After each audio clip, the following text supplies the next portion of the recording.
Yeah. Yay. All right, now go to YouTube. Go to create. Go live. And then it should pop up in a second. You might have to refresh a couple times. Yeah, you see? Yeah. Perfect. All right. Wait, everybody. how do I get a second, like, share? Like, okay, I guess I can. Wait till that loads and then right click. Copy video URL. Okay. All right. It's party time. I'm very scared with the audio delays. I'm almost too afraid to turn it on. So look, hold on. I can do. Hi. Oh no.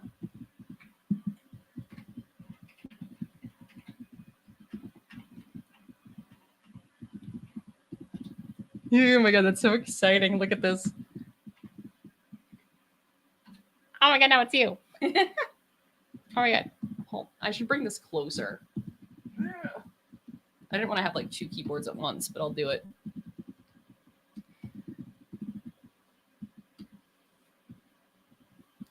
How's it going, everybody? Welcome to this stream. Oh, this is so exciting. I don't know if it's here yet. Nobody's here yet. But okay. I created a post. Fun. All right, go back to perfect. Go back to StreamYard. Do you want to put on Patreon as well? Yeah. Yeah, why not? Tell the fellas that we're all here. Oh wait.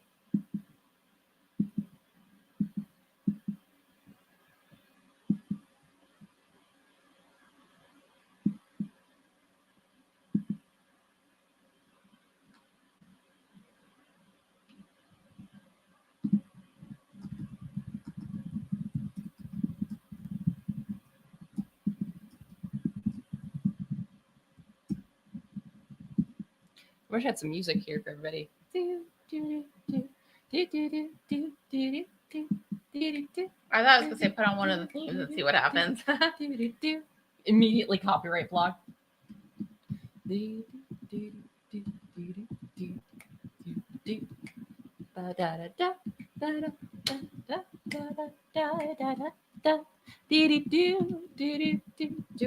are here to talk about Fullmetal Alchemist.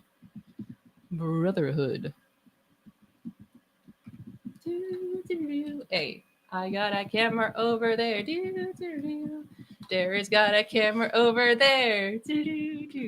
And now it's the both of us. We got a live switcher startup. Let's go. Oh my god. Someone says, you bitches, I'm calling my girlfriend in an hour as you helping a girl from Ipanema. Oh, hi, welcome, Sabo. It's posted on Hey, to be fair, we posted when we were doing the stream, so we were on time. We're on time. We're doing it. We're making it happen. Don't mind the sounds of stuff. How do we look and sound? We're doing a different setup. How's it because I'm in charge. Click it. Where'd it go? Oh. Isn't that cool? All right, now you take it down. All right. Fabulous. I have been locked in finishing my master's thesis. Ooh! Oh my, is it like your thesis? Are we there already? Isn't it like the end of this? I don't know how. Are we? I mean, the school year. You guys look and sound great. The transition to the other camera was sweet and swift. Thank you. Does the audio sound good? That was another thing. Very good. Is it switching? Oh, there it is. Yeah, and you can look at your camera. Look at that. This is we need to hire an intern so I can switch and do this at the same time. Yeah, but then you can't do the clocky thing all by yourself. I do. This is one of my favorite things. This is what I missed about my old job. Not to talk about my real job on camera, but this is something that I missed from my old job.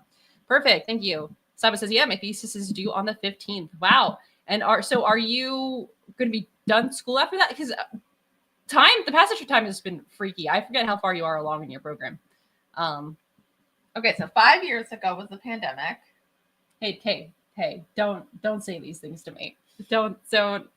The passage of time is scary. Yeah,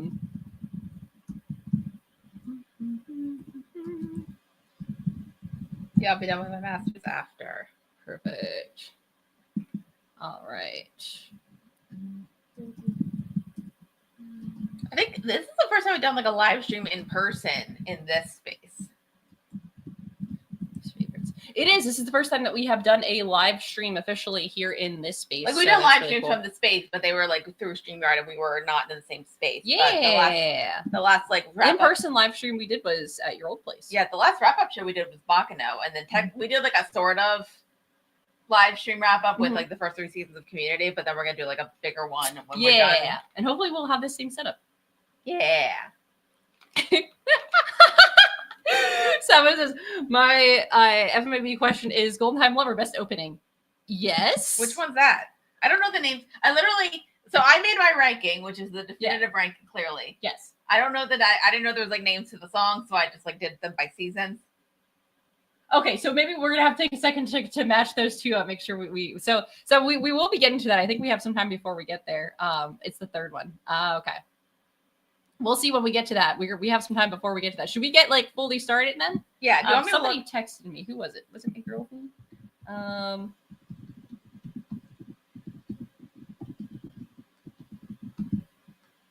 Well, the Wikipedia. Don't mind me texting my girlfriend as we're live. I have when they entered the Gluttony Tummy.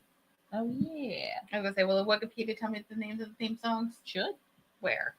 That's the big... Oh, you're just on the general Wikipedia page. Okay, well, you might have to. I meant the wait to search for that. Well, we'll get there. How about when you start getting to the opening rankings? I'll pull them up on my screen. How's that? Okay. All right. Okay. Are we ready to get rolling with this official live stream? Officially. All right. Excellent. All right. Well, welcome back to our very special live stream edition of First Reaction Fan Reaction. I am your host, King Clothy. With me is my co-host, Sarah Whitman. Yay! Look at that. I'm really excited about this camera thing. I should have labeled these differently. Anyway, so thank you so much for joining. We are wrapping up Fullmetal Alchemist Brotherhood because, as you know, we have finished up the entire series, and now we are going to talk about the entire series because we've been saving our entire series thoughts.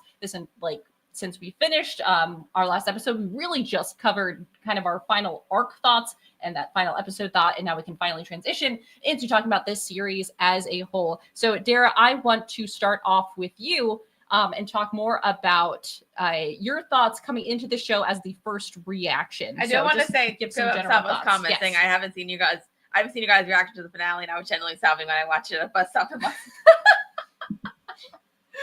Nice. The camera thing is legit awesome. Oh my god, thank you. This is very exciting for me. Yeah, Kayla definitely got equipment legitimately on a website and did and spent money on it, and definitely did not. I can't even say that. No, we're not. Yeah, but we had like 3 cameras. Legitimately. We always had we've had 3 cameras for a bit now, but Yeah. 1 was for the reactions, and then 2 was on each of us, and whenever we did reviews, and now they're set up so that we can switch between them. So, I said we should maybe do that for recordings, but then we're let's try it here. We're gonna try it here for now and see how it goes. But anyway, so Dara, back to your thoughts. And Saba has a good comment here. Dara, as someone who wasn't so keen on anime compared to me and Kaylin, did this defy your expectations of anime? So great transition, Dara. Talk about your thoughts on this series. I don't know if it defied my expectations, but and I think you probably agree with this and appreciate it. Mm-hmm. I am surprised at how much I liked this show. Okay, great. Because I didn't think I was, because I think you were thinking you're probably not going to like it that much. Mm-hmm. I was worried because I didn't know what in this show, but I think also that you would kind of gravitate towards. So it was a gamble, I think, on my part. I knew it was a good show. It's a good show, but I didn't know what you would latch on to. I mean, for me, I do gravitate to fantasy. Mm-hmm.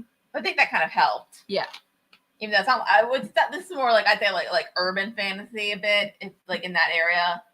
I mean, I think there is some kind of high key world building because it's pretty removed from our I guess world. For me urban kind of it also it means kind of for me it's not set in some kind of mythical forest. It's in a city kind of not but it's in a place that you could be a real place. The years and numbers are things that are sort of tied to us because there is this some of the things have an early 20th century feel, some of them have a mid 20th century feel, but there's dates and years that are early 1900s. So there's some kind of a connection to that. Mm-hmm. That makes sense. Yeah, but I think even growing up, I was never fully, and even as an adult, I was never fully keen in even animation in general. Yeah. And what's it's the thing of I like it, but I'd always rather. I'd rather be hunting for rabbits. Be very, very quiet. Be very, very quiet. I think I just had like the stereotypical American thoughts on animation, which is like, it's for kids. Yeah. And then whenever I watch something adult, I'm like, oh, I don't know if I like this. And then I think, and also just like, I think the idea for like, I don't know, let's just say like in college, and I was a bit of like a pretentious fuck. Yeah. Me too. In my own. And my days is like, oh, like animation's like, it's fine, but it's like not as good as like, yeah. And like animation's just like stupid. It's just like for those nerdy people, they're really annoying and like that kind of thing. And like now I've never heard of those people in my life. Definitely wasn't me. And now I've come to realize that like, really everybody's annoying if they're in a fandom of some sort. You're just annoying. I'm annoying. That's true. It's fine. That's true. Yeah, but like, I think more annoying than other people. Yeah, and like I'm kind of like working on like better just like watching animation stuff because like it's still just as good. Like I feel like every time you show me something that was animated, I've enjoyed myself. Right. Like even like Bakano, like thinking about it now, like I like it. Yeah, that one was definitely a choice to start with, and I stand by my decision 100%. But it was definitely a choice. That was like I wasn't sure, and then I feel like if I went back and rewatched it, like maybe I like it more. Just like it's like that thing of just like if you don't know what's happening, you're like, okay, like get to the point, like that kind of thing, and they get to the point. You're like, okay, so then it's like if I go back and rewatch it, am I gonna like it now? Right. All right. Sabo asks. Fun question. If you could be any type of alchemist, what type of alchemist would you be? Ooh, which alchemy kind of spoke to you when we were watching this series there? I don't know if any of them actually spoke to me. I think I'd just rather be the one that like, I want to be an alchemist who's also like that witch lady from the Blue Spirit episode of Avatar: The Last Airbender. That would be my alchemy dream.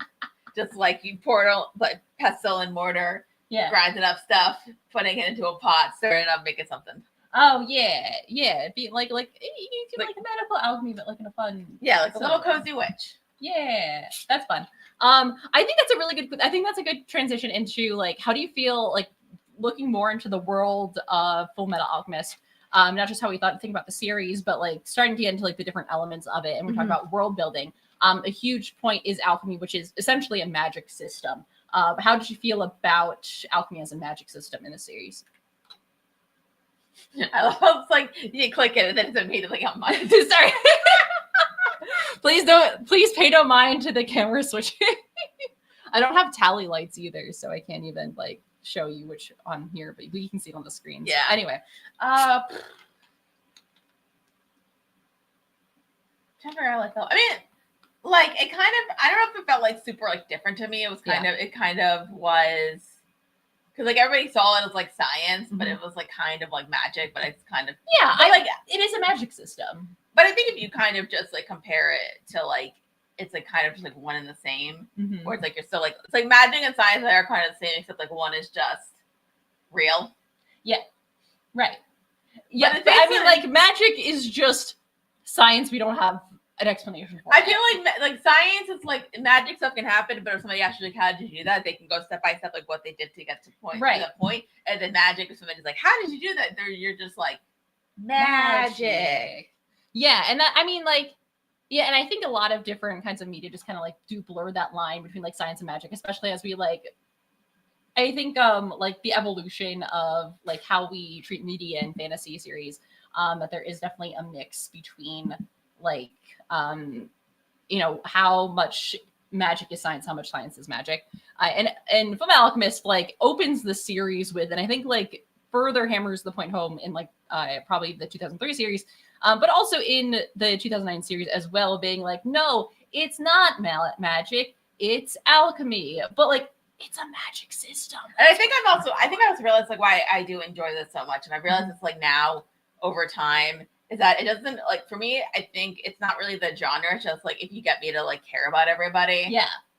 Right. Like I was thinking about this when I watched Sinners, where like they spent like a good chunk of the movie just like getting you to like everybody before like right. Well, I'm not before it all Did you watch it with me yet? I did not watch it yet. No, I'm sorry.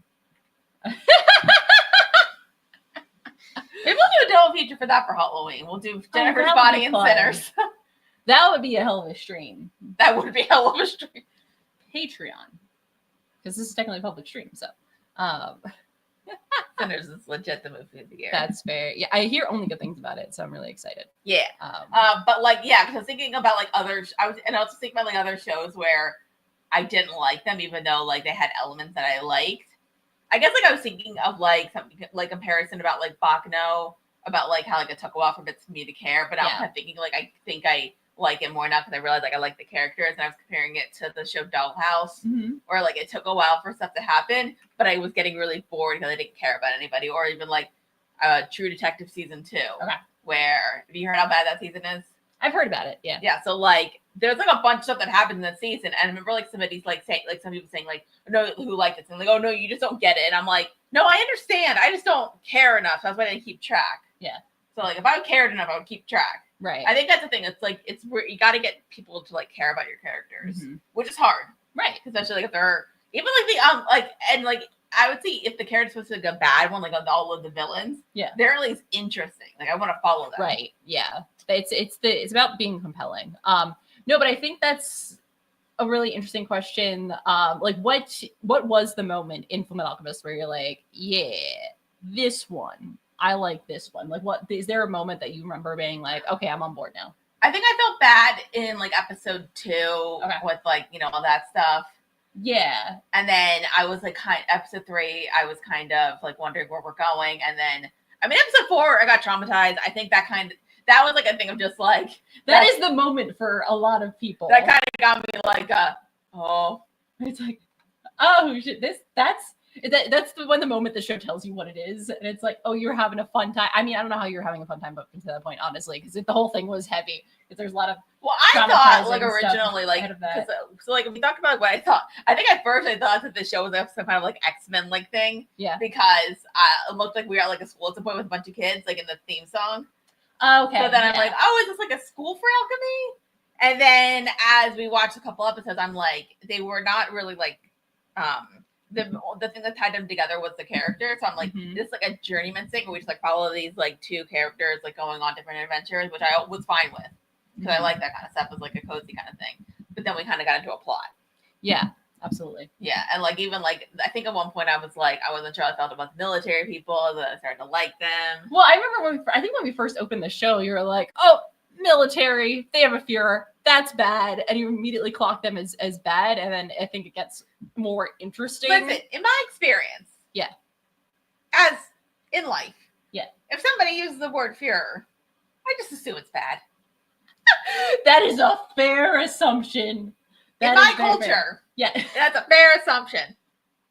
Yeah. No. Yeah. No. Fair. Oh, that's so valid. Any other like initial thoughts that you had on the series? I definitely didn't like the pilot, and I still don't really like the pilot just because it felt like like I think like it was fun, but I'm like it felt like very much like we're just gonna like have an adventure with these characters who you don't know yet, and that kind of gave me like pause because I'm like, can I get to like I don't like who am I following? Who do I care for? I will say though, in the pilot though, I did kind of start. I was like hearing about Ed and Al, like they were immediately like okay, I like these guys. Yeah. But like I don't know them yet. I don't know about anybody else yet. I don't know if I'm gonna like them. Yeah. So like I'm not sure. I wasn't sure. But yeah, I mean I know I didn't sell you on the pilot because we opened with this show and I was like, I'm be real with you. I don't like the pilot. I don't think it's good. Well, you said that like because that there was like the original series. Yes. So this was kind of like we're just gonna like go through a bunch of crap for like 14 episodes.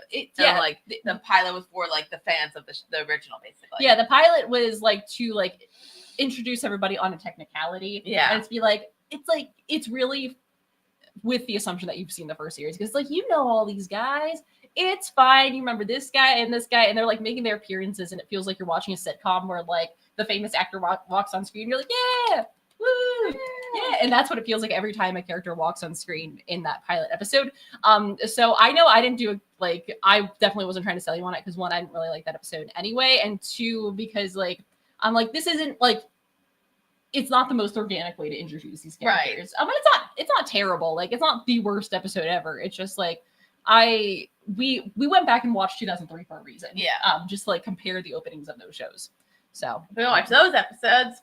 Patreon, yes. I don't know why I put to you on that. No, yeah, that's also the show was our first copyright strike. Oh my god, our first like legit copyright strike came when we were trying to do 2003, which is why if and then like ask, some other episode, hey, can you watch the whole series? And we're like, we would love to. YouTube does not want us to do that. And we got some strike on another episode, which is gone now. Hooray! Way! Those copyright strikes, man, they're killing us. The strikes, well, they're not. I don't know if the strikes are killing us. It's more like the claims were killing us. But man, it's, I hate it. It's very annoying. Yeah, but nobody's. I don't think nobody cares anymore about that because like I don't hear anything anymore. I might just see who I'm listening to. Oh, that copyright. I feel like everyone kind of like rose their fist about it, and they're like, well, we're not gonna do anything. Everyone's like, all right, well, I guess we just have to figure out a way around it, and now people do figure out ways around it. So yeah, I still don't know how reaction channels do that. I don't know how the reaction channels are doing it either. Does somebody want to tell us? Hey guys, how are you guys? What are you doing? We would love to know. But yeah, so we can get into like favorites and something in a second, but I really just was wanting your kind of first reaction on the series. If you like it, if it was good, and kind of when you fell in love with it. So if we're good with that. Yeah. Yeah, nice. So I just kind of on the flip side of that, because we are called first reaction, and fan reaction. So on the fan reaction side, this is really interesting because this is the first time I had like rewatched this series since I think college was the last time I had rewatched it. I saw it for the first time as it was airing in 2009. I watched it originally because I had seen 2003, then read the manga, and then as I was reading the manga, of course, 2009 came out. And so I watched that, and it's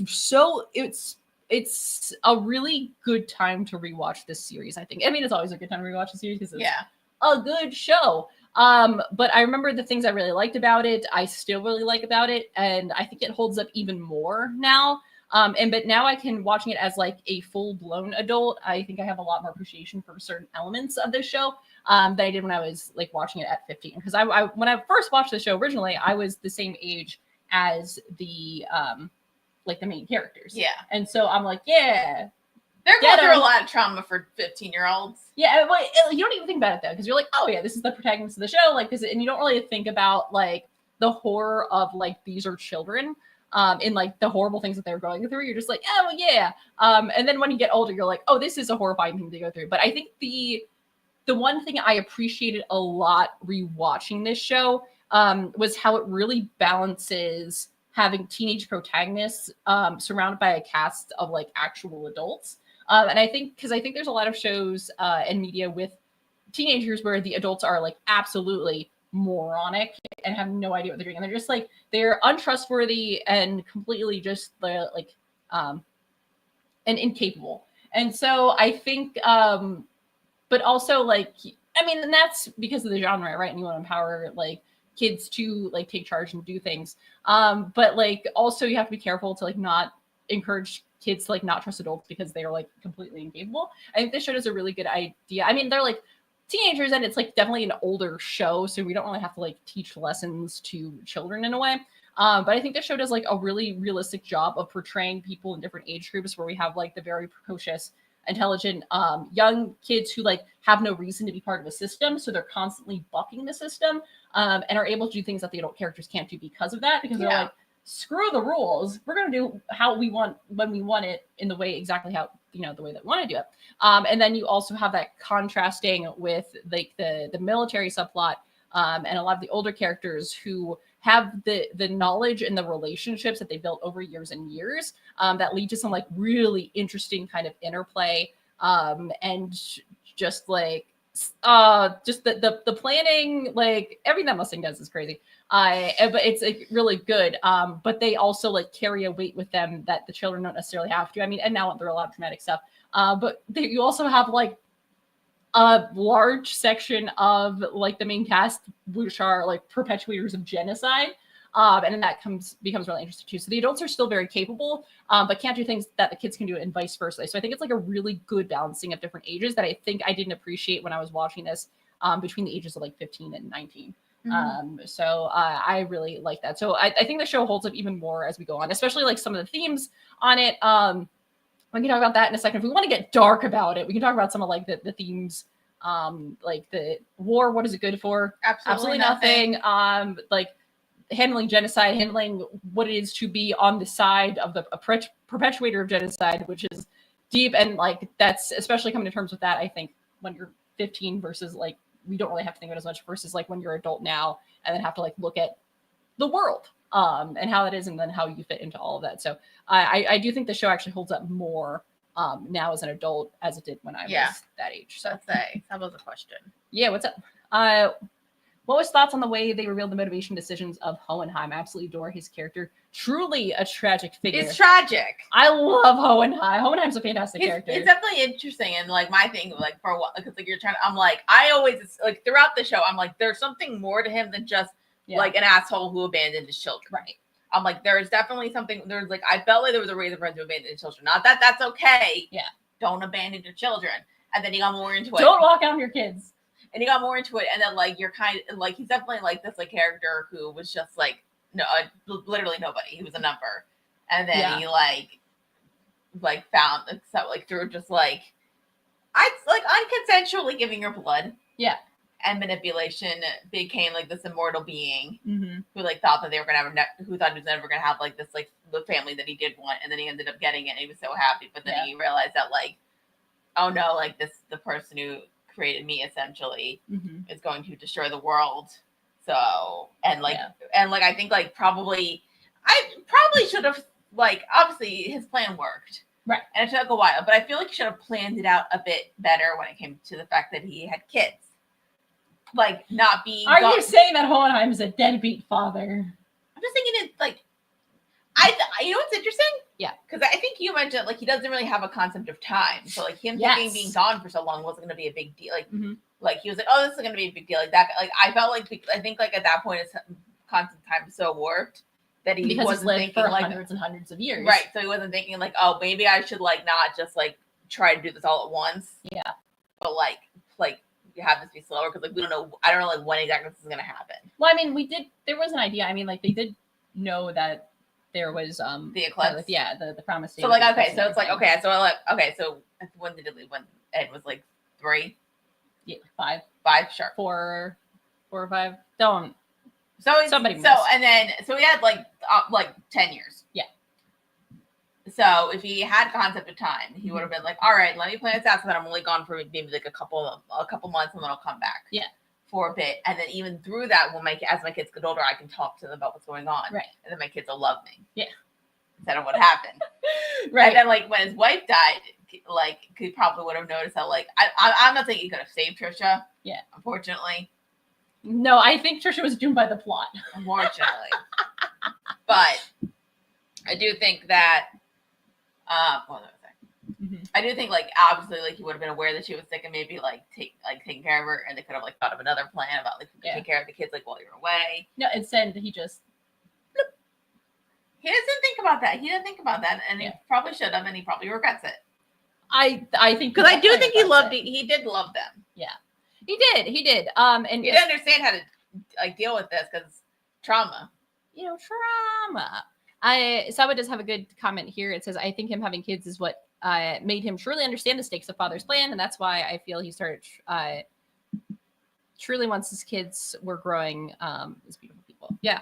So no, I think that is a really good point. I think that's a really fair kind of thing on his character where he like, and that's, I mean, one of his final lines of this series, right, is that he's like, he spent so long trying to find a way to die, and now he finally has something to live for. And I think that's really the whole arc of his character is, this thing happened to him, and then he went from, someone who wasn't seen as a person to having multiple people inside of him, essentially, and then wanting to get rid of that, and then in there actually finding, spending so long trying to find a way to die that he actually found a way to live at the end, and that's his entire character, which I think is such a good. Oh, it's so good. Yeah, like I'm not saying I don't know. I think maybe with the exception of like Ed and Al. Yeah. I don't think anybody in this show is like 100% like a good person. Yeah. Like Ed and Al, I think are probably like the closest we get to like good people, and I don't even think them are like 100%. Like Ed does everything he can to like not kill somebody. Yeah. Which I think is like a bit of a flaw. Like sometimes they don't have a choice. Sometimes it's Kimberly. Sometimes it's Kimberly. We just gotta kill that mofo. Yes. Like, and I know like he gets around it, but I'm also kind of like, like it's okay sometimes if you have to like kill somebody, right? In a show. I mean, and that's part of the question. I mean, like, and that's not totally removed from other shows that we watch that like are shows that aren't afraid to explore that concept. Whereas like the not allowed to kill anyone under any circumstances, and what are there downsides to that, and what is the cost, but also what is the reward for sticking to your maybe philosophy. I wasn't maybe Ella's a better person than Ed, because like Ed's a bit hot-headed. Yeah, I mean they're both good. They're genuine. They're people. Good kids. They're good kids, and they're good kids. Love the kids. I mean, it was selfish in the beginning because all they wanted to do was to help themselves and get their bodies back.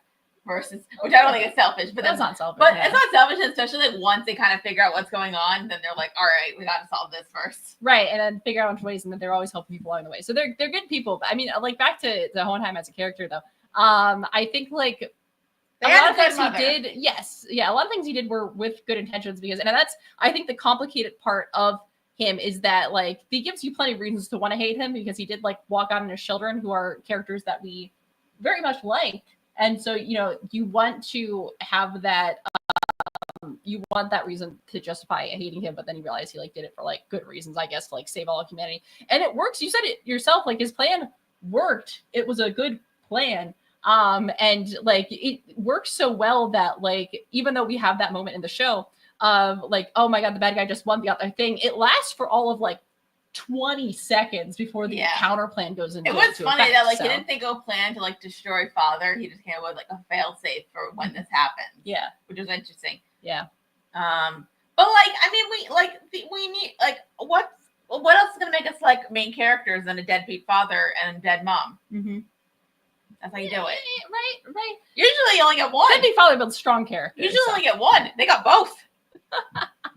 Recipe for success, that is. Saba says, but are we successful yet? We're working on it. So Saba says it's the balance of saving the world versus being a good father, which is a tough one. Absolutely. I think that makes for like a really compelling character as well. Constantly having to balance what does it mean to like be good to the people in your immediate circle versus for the greater good. I think I feel like that's not an uncommon trope that we see in other media that I'm like totally blanking on right now, but the idea of like an absent parent who is like trying to help the good of humanity. Yeah. Like, but like, what does that mean in the grand scheme of things? I think it's like a very compelling kind of internal conflict for a character, especially a side character or a character who is attached to the main character. Yeah. So it's because on a utilitarian level, he is absolutely justified, but because we know him so personally, it is painful. No, absolutely. I think going off and like making the counterpoint thing was the right thing to do. Yeah. I just think that if he like understood time better, he probably would have he would have planned it out so that he wasn't just gone. But he also like severely distanced himself from his own children, because like if we recall, like he saw himself as a monster and didn't even like get close to his children. So even when he was around his kids, he didn't do a good job of facilitating a relationship with them. I know that, but like I guess I'm thinking like because they were so young and like I felt like it was gonna take a minute. I kind of felt like if he was around for longer. Yeah, he would have like. He was already around for hundreds of years, Dara. I feel like Trisha would have been like Trisha was kind of working on him with that. Yeah, and I felt like I think she would have if she would have like been like not dead, right? But like would have encouraged. It's not her job, but it's also is her like. I'm putting all this on Trisha, but I feel like because remember, ladies, you can fix him. You can fix him, actually. Right, but not right. But I think you can fix him. But if somebody has a lot of trauma, like you do, like sometimes you need to put in that effort for a bit. Right. So, and like I said, like she clearly knew that like he was a bunch of years old. Yeah. And like saw himself as a monster because of all like the bad things that he's seen and done. Mm-hmm. So sometimes like it is, and it's like that's hard to like go to a therapist for and explain to. Like I'm actually 400 years old, and it's like you are not going to believe what I've been through. Insurance is going to love both of us, right? Anyway. So like again, it wasn't just his job to fix him, but I think it was her job to be like, like the kids don't see you as a monster, they see you as their dad. Right. And if you actually spend time with them, yeah, and like see them as people, mm-hmm. then like they'll just like you'll be good. And I don't see you as a monster. I love you. Mm-hmm. Yeah. So, and then she had to go and die. Yeah. That bitch. Oh, we love Trisha. I think I appreciate Trisha more and more actually as I get older. She was too good. Because like originally, I mean, think about it, like she's like the classic dead mom character, and so you're just like, oh yeah, like very like textbook dead mom. You don't really think about it. But now when you get older, you're like, oh, she was good actually. She was having a lot on her shoulders. That's like taking care of like two little kids, yeah, and a partner who has been through way too much, been through a lot, and then also trying to be like, hey, like what, and like obviously we know this as two people who are in therapy, that it's easy to give advice about stuff, but it's not easy to take advice about yourself. So that's like true. No matter how many times like Trisha says to him, you're not a monster, it's hard for him to like, see that in his soul. And he doesn't realize it until it's kind of too late, honestly.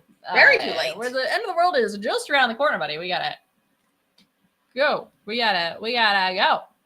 Oh my God, Zom's here. Hey, Zom. Zom, isn't it your birthday today? Happy birthday. I think I remember that correctly. Welcome to the stream. We got a fun little setup here, and we are rock and rolling. We have 3 cameras. We have 3 cameras. 3 cameras. Yeah. I'm way too excited about this. I'm trying to live switch and host a show at the same time, which is a choice. We're on Zom 31 now. Yeah. 1994, baby. Woo. Shout out to all my 1994 babies. I'm not a 1994 baby. We're no longer babies. Oh my God, wait, Jonathan's here. Oh my God, Jonathan's here too. Hey, everybody. Hey, everybody. Welcome to the stream. We were talking about Fullmetal Alchemist earlier. Yeah, so we kind of just said that I surprisingly I like the shows more than I thought I would, because I realized over the years it's more just like about like characters that I like more. Yeah. It's always funny. Remember like in like theater class when you learn about Aristotle? Yeah. And he had like his rankings about what was important. And like I think it was like plot and the character, and he kind of like, I think that's bullshit. Actually, I think I like.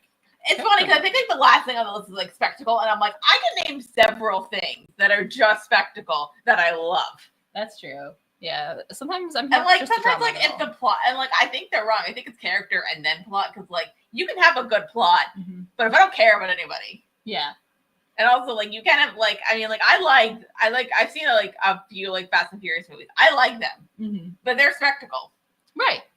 It all depends what you're here for. What are any of us here for? Why are we here? Just to suffer? Yes. Have you seen that? Have you seen our government? Oh, I don't want to talk about the news. Have you seen any other country's government? Have you seen the government in this show? Heyo. That's circle. Also bad. It's actually very bad. Where's a good government? I don't think we have time to think about that. Sweden? Listen, every place has their problems. I just wish that we had slightly less problems. Including Mars. I feel like they have their problems. Mars, yeah. Yeah, I don't know what kind of government they have. Probably some weird Martian government. Who knows? You know, the Martians. Maybe they're watching. Hi. We're the good I'm sure you're a lovely vacation spot. Yeah. It might be too hot. It's a little rocky, but I think it's fine. It's good. Well, there's Zion National Park that's like similar to that. Oh yeah. They had some like recently they had some like really nice photos like from one of the rovers on Mars, and they're like really interesting looking. Very cool and also kind of freaky. Maybe we need that space setup from Xenon. Space. Oh, Xenon. Shout out to Xenon. Yeah. Girl of the 21st century. Don't we all wish we were a girl of the 21st century? Anyway. And a space in your home with on a space thingy. With I don't know how the food was. Giant space station. Yeah, I have no idea how the food would have been. Who knows? Yeah. Soylent Green. Fullmetal Alchemist. Brotherhood. So we can start. There's so much to talk about with this show. I didn't know how we wanted to dive in with things. We can always talk about, because we started talking about people and how that's like a huge thing that matters and is really important. Do you want to talk about any characters that you want to shout out there, and who stole your heart? I'm trying to think who stole my heart, because like I really like Dolly's characters. Even the bad ones I found interesting. Yeah. Like I don't think there's a character like I dislike. Even like Tucker, who I don't, who's a bad person, but like he's interesting. The worst. He's the worst, but he's interesting. Yeah, interesting in the sense of like he seemed like a loving person, but they were like he didn't care about people. He just cared about. Did he? I mean, that's the controversial question here. I think because like he saw him through like in the beginning, he saw him through like the eyes of like his daughter. Oh, so he seemed like a loving person, right? So like it seemed like his daughter cared about like he put on like a good like facade because like his daughter seemed to love him. Yeah, which was a terrible mistake on her part. She's also a child. She's also a child. Yes, the innocence of children. She's fine, right? Nope. No. Anyway, any other characters? God, I'm upset for when we because we've talked about watching 2003 on Patreon. I'm upset to watch that episode, especially because you told me it's a two-parter. It's a two. Yeah, they show. I feel like I'm wondering if it'll be better because I know what's gonna happen, or it's gonna be worse because you know what's gonna happen.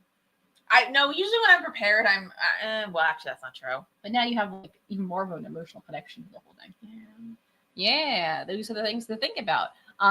So yeah, I haven't watched 2003 since the very first time I watched it. And we tried. We tried so hard. So I'm very excited for us to go back and watch it. Because I haven't watched it since I think, oh man, it's early high school. 2003? Or you watched it? I didn't watch it 2003. It took me. I didn't start my like weeb phase until 2007. So but I don't think I watched. No, that's like early. That's probably like middle school. I started in middle school, but yeah, so I wasn't sure if I watched it though in middle school or early high school because that wasn't one of the first shows that I watched. Okay. But anyway, let's any other characters? I don't know if I mean, Ed and I were kind of the first ones that stole my heart. Yeah. That's so fair. I think that also Winry stole my heart pretty quickly. So like they're kind of like the ones that I liked the most, and then like everybody else, I think it took a minute.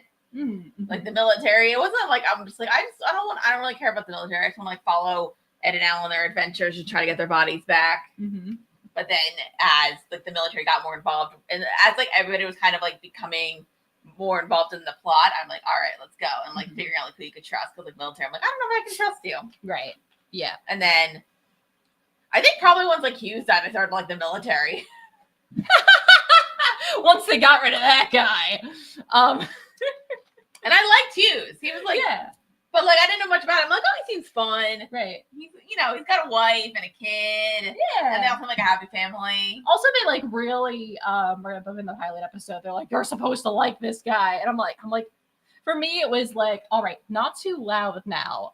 Because I don't want it obvious that he's supposed to die. Because the shock is that he dies. So you can't just be like, hey, isn't this guy nice? Hey, don't we like this guy? Hey, isn't he nice? Well, the thing is, like, they brought you all like the good things about him. Like, he's got a wife and he's got a family that he really cares about. Wife guy. And they're like super sweet, and he is like smart and he knows what to talk about. So they brought you in all the good stuff before they killed him. And then as the show went on and you saw like flashbacks, you're like, oh, he was like in a genocide. He was, and like it didn't seem like he cared that much. Yeah. Yeah. That he was like he never got his reaction to like the horrors on like everybody else. I mean, granted, also he wasn't an alchemist. I feel like he didn't do as much as like Mustang, for example. Correct. Mustang did a bad genocide. Although Hawkeye did a lot for the genocide. She did. I don't know. So what she did? What was Hughes' job?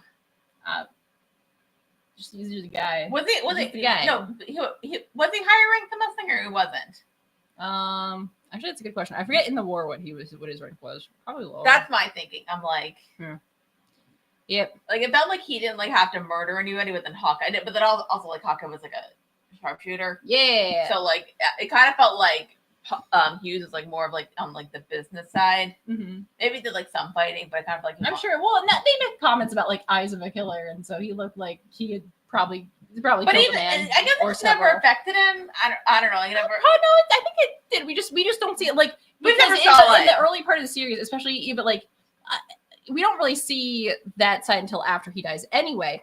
So really up until that point, what we're seeing is him through the perspective of the Elric brothers who don't really understand the genocide. Yeah, so I'll make some comments that I'm concerned about. Just a two-parter. I believed they're in like 9 episodes, so we meet Well, no spoilers. It's gonna be interesting. Don't at least 5 episodes the suckers are in because in the midst of the 2-parter. I think it's. I think I forget. I don't know why I thought they were just in 2, but like I mean, we're in Central for we have like a really long arc just in Central that we don't get in Brotherhood. So like we see a lot. We hang out in Central for a while. Okay. In that series, so you see now I want to watch it. A 2-parter Roy versus Ed. Yeah, that one's fun. So I'm excited to rewatch that. Do they punch each other? Yes. So an adult, there's like an alchemy fight. Not to spoil too much. So an adult punches a child. So is it legal to punch a child? No, it's a fair fight. The circumstances make it a fair fight. It's like it makes sense in the show. Okay, fine. Yeah. Also, we get to see some of the fun filler episodes because I really debated on showing Dara some of the really fun little filler episodes, like when we meet. But I think like once we got the show, we were kind of like, eh. It was really hard to find a place to put that in because there was other stuff that like wouldn't make sense in the context of that episode because it wasn't in Brotherhood. So I was like, we'll just get to it. But there's some really fun stuff that I. Why's your camera on? That thing. Because I'm on StreamYard, and so it's at the ready, but it's not on. Okay, we're good. I'm trying to figure out how much this delay is. This is my medicine prayer. It's all good, dude. You are excused because it is your birthday. Yeah. So anyway, talking about how and now we're the first characters to Cecilia Hart. I think for me, it was. I think I felt that way too because I think when I first watched 2003 specifically, Ed was my favorite character, and it was like one of the very few first times that the main character was my favorite character, and I was like, man, the protagonist is actually my favorite character on this show, which was like a very rare thing for me because I usually prefer side characters. I like the funny ones, like the interesting ones. And then I think going back and rewatching this, I think Hawkeye is my favorite. I love shocker. But first of all, how dare you? Second of all, yeah. Third of all, I'm gay. No, but she's a really good character. Your ship. Yes, not to talk about my ship. But no, I just think she's a very interesting character. And again, I think the genocide plotline hits a lot harder. Sorry, just read your comment. The genocide hit. I'm all laughing about genocide. The genocide plotline hits a lot harder. I think rewatching it as both an adult and watching it in this day and age with a lot of shit that's going on. It was funny with when we watched 2003. Yeah. I wasn't because at that point, like I think I was like liking more like Ed more a bit in Brotherhood than I did in the 2003 when we watched it. He was a little pretentious. Kind of asshole. He kind of felt like what I kind of thought it was like very like over dramatic, like what you would see in like a teen drama. He was very teen drama. Like ripped his shirt off. It's like that's what you want. and I'm like, and at that point, I was making the joke that like it was revealed multiple times at that point for me that he was missing his arm and his leg. Yeah, it was like the third time we've seen it in the show. His soul was like in a mecha suit thing. Yeah, yep. So like it was revealed multiple. Like they said in the first episode, like oh, and then they said it in the second episode. I think maybe in the third, I don't remember. And then we went back and watched it. I'm like, I've heard this like 5 times already. It's not really that big of a reveal. I'm sure if you're watching it for the first time, it's like, wow. I know. It's like, that's the thing. Even though it's like on the cover. There's like so many shows that I've watched like now that came out like years ago. And I'm like, what would this have felt like if I watched this like firsthand? Probably like because I was watching like Game of Thrones when it was live. Oh yeah. So like for me, a bunch of that stuff, I was like, oh, like that I understand that reaction. But everything else, I'm like, I wonder what it would felt like. I was thinking about like, with like Buffy the Vampire Slayer, like if you watch it for the first time and it was when it was revealed that Angel was a vampire, like how would that feel for everybody? Angel's a vampire? Just kidding, I knew that. Everybody knows that. That's like one of the things. Yeah. He got a whole show. Got a whole show about it. Remember, he got a whole show about it. Or like, I'm trying to think of another show like that with a bunch of reveals. Mm-hmm. I don't know. I can't think of anything.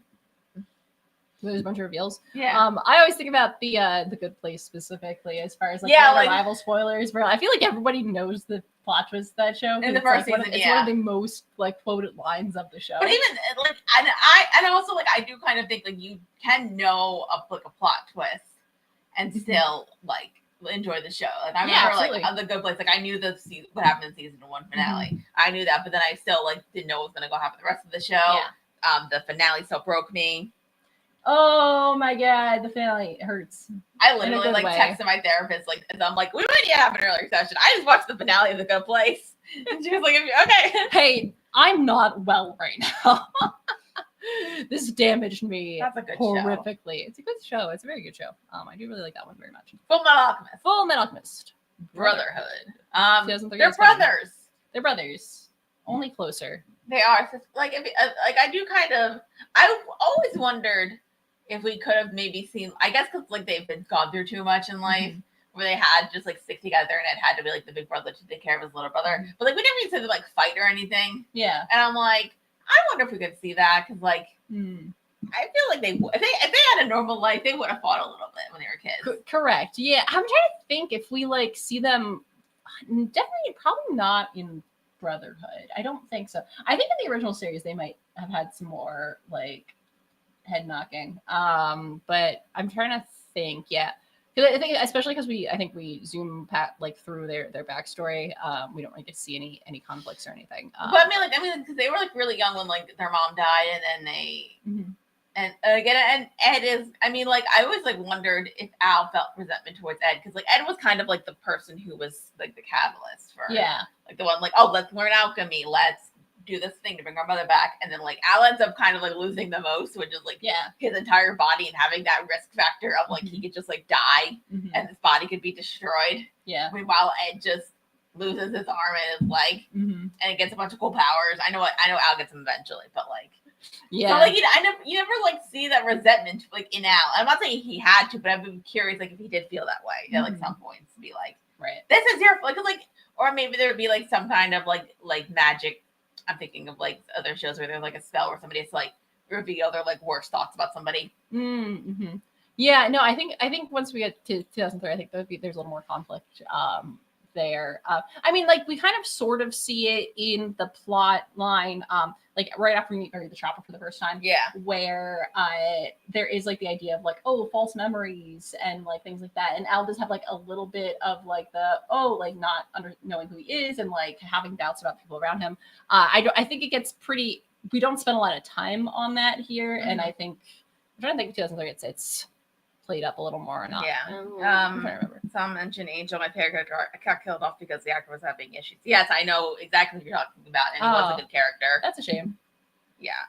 And John says, I split myself on season 1 reveal in The Good Place and it's still considered one of 2 to 3 favorite shows of all time. Mm-hmm. Yeah. Yeah. But we're not talking about those shows right now. Yeah. Because one, Kaylin has not seen Angel. Yeah, it's true. Or Buffy. I haven't. Which is it's hard to watch it now because of like Joss Whedon being problematic. Yeah, I mean, I would still watch it. I would just like watch it with like a little bit of like a little as it was happening. Like it is kind of funny when you do remember that like in the movie, one of the ways that Buffy figured out like it kind of like her. I think in the show they changed it that she had like dream sequences of like something bad was gonna happen, but in the movie it was menstrual cramps. Such a dear face.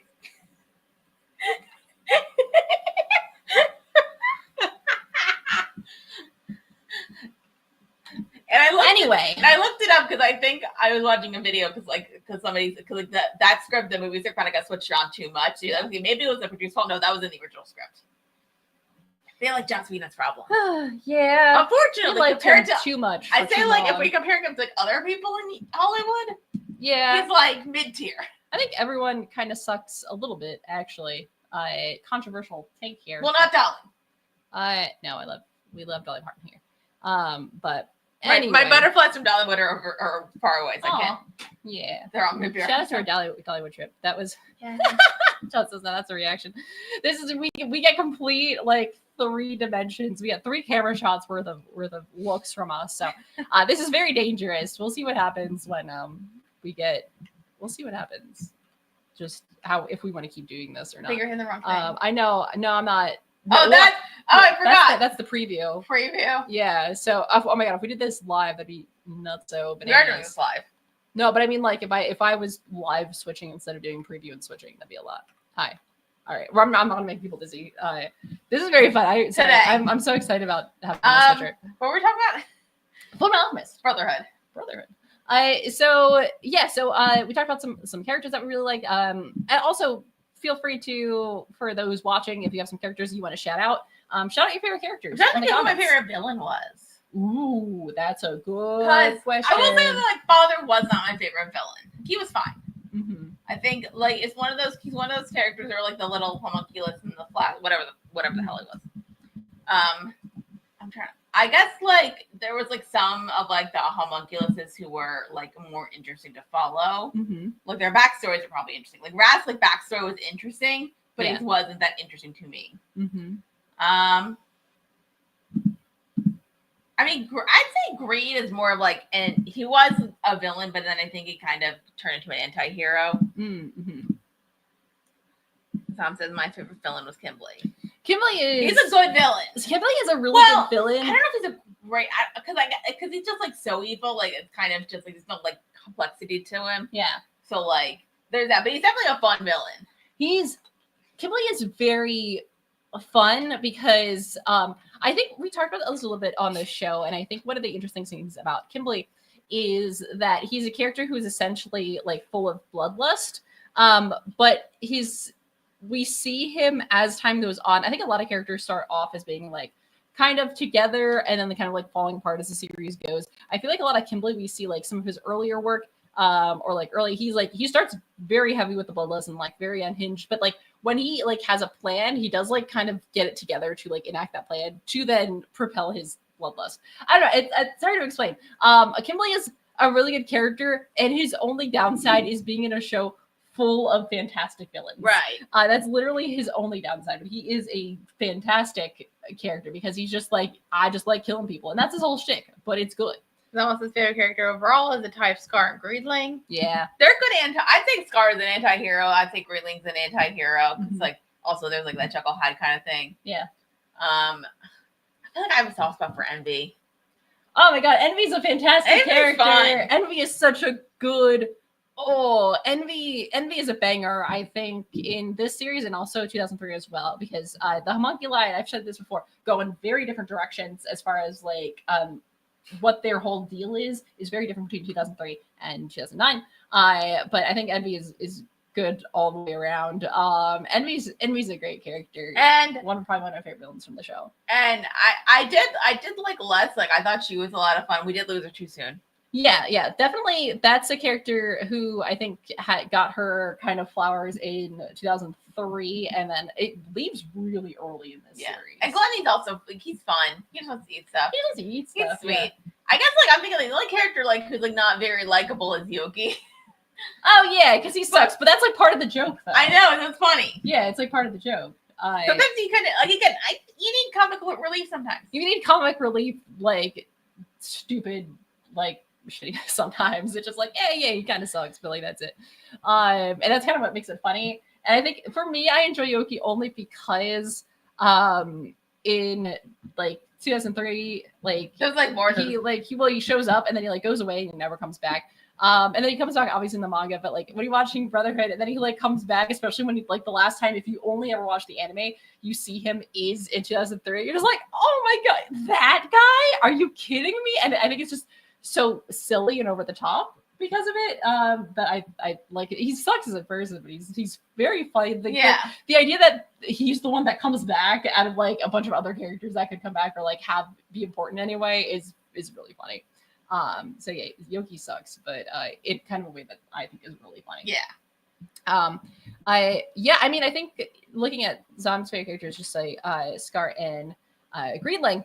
Scar, I know you said he kind of is an anti-hero, and definitely he starts off as being obviously very antagonistic. He does because murder. His whole thing is to kill people that we are told that we are supposed to like. It's revenge. That's what. Yeah, and that plays into one of the broader themes, which is revenge, and that's a big theme of the show, and comes up especially even a lot towards the end of the show. What does it mean to undertake this revenge? It's violence begets violence is a very big theme here. And how do we handle that and how do we go about that? So I think Scar is a really good, especially as we learn more about him and kind of what he stands for and what he means in the greater concept, because he is in so many ways the product of the environment that is around him. Right. Doesn't excuse all of the murder. Right. I don't think so. But it's definitely a product of the environment around him as far as like, yeah, hey man, when you kill a bunch of people, when you do a genocide, people are going to be pissed about that. Right. Actually. And yeah, they're going to come for your ass. Like that shouldn't be a surprise. And unfortunately, like then becomes also inherently victimizes the people who actually didn't really have anything to do with that and were actually trying to help with this, which, you know, him killing the Rockwells. And I think that's like a really good through line through this show. Right. Because Scar, as we're kind of starting to understand like what his deal is, how he got here, we also know that he killed people who we like very much and who are attached to characters we like very, very much. So I like Scar's whole character arc, I think, is really good. And then him finally ending with like then trying to like rebuild its culture instead of like enact revenge, I think is a really good kind of thing. And the greeting kind of like when we meet Ling, he is like, I mean, he's like 15, but he's a bit of an ass. Yeah, absolutely. But like a fun, like a teen, he's a prince. He's a prince, and he's like a teenager. So you're kind of like, okay, and then like, but then you gotta, but like he once he like hangs out with like everybody, and like him and Ed are kind of becoming buddy. You're kind of like, all right, like, and then he gets like the philosopher's stone and green side of it, and that's like kind of like him. He gets to mature a bit more, and then Green becomes like a bit of like a caring person. Yeah, Green. We don't see a lot of, I feel like, character growth from the homunculi, but like Greed gets that because this idea that like the homunculi are like inherently not fully human and we don't get to see them kind of like grow as people, but like Greed has the experience of like still being Greed at the end, but like getting to like learn something, which I think is really cool. So Greed is a very good character. Greed Ling is a very good character. I think when we're talking about characters, we got to talk about women. women. Big fan of women, everybody. Also like, and also it's gonna be hard to say this without like doing this weird kind of generalizing kind of thing. It's hard to say this without putting women or women characters down, but like this show knows how to write a good female character. It's funny, like considering it's a show about like the main characters are two like males. Yeah. So like the fact that like the female characters are like they're different. A lot of them are into like more like like stuff considered like masculine like hobbies and stuff. Like Wonder is very much into like automail and like that and like tech. I guess I don't know what's a good like comparison. Like I guess like car parts. It kind of reminds me of like she's a mechanic. And like she's really into that, and it's like genuinely like she loves it so much, and we allow her to like enjoy that. Yeah, and have that be her career. Something with her grandmother, like that kind of thing. But also I think importantly, like we have like the quote unquote like strong female character, but the characters who then go to be traditionally feminine, or like take traditional like women like gender roles are not punished. Like it's not punished. Well, Jessica didn't die. That's true. No, but essentially is like, but like all of their pursuits are seen as of equal worth and value. It's not like the characters with the most depth are like the women who do the traditional like masculine thing. Yeah, like you're not necessarily rewarded for going femininity in regards to masculinity. You are rewarded for you're not rewarded, period. It's not a reward or punishment either way. It's like all the characters are equally valuable and are have equal depth for no matter what thing they go through. Do you want to talk about your favorite housewife?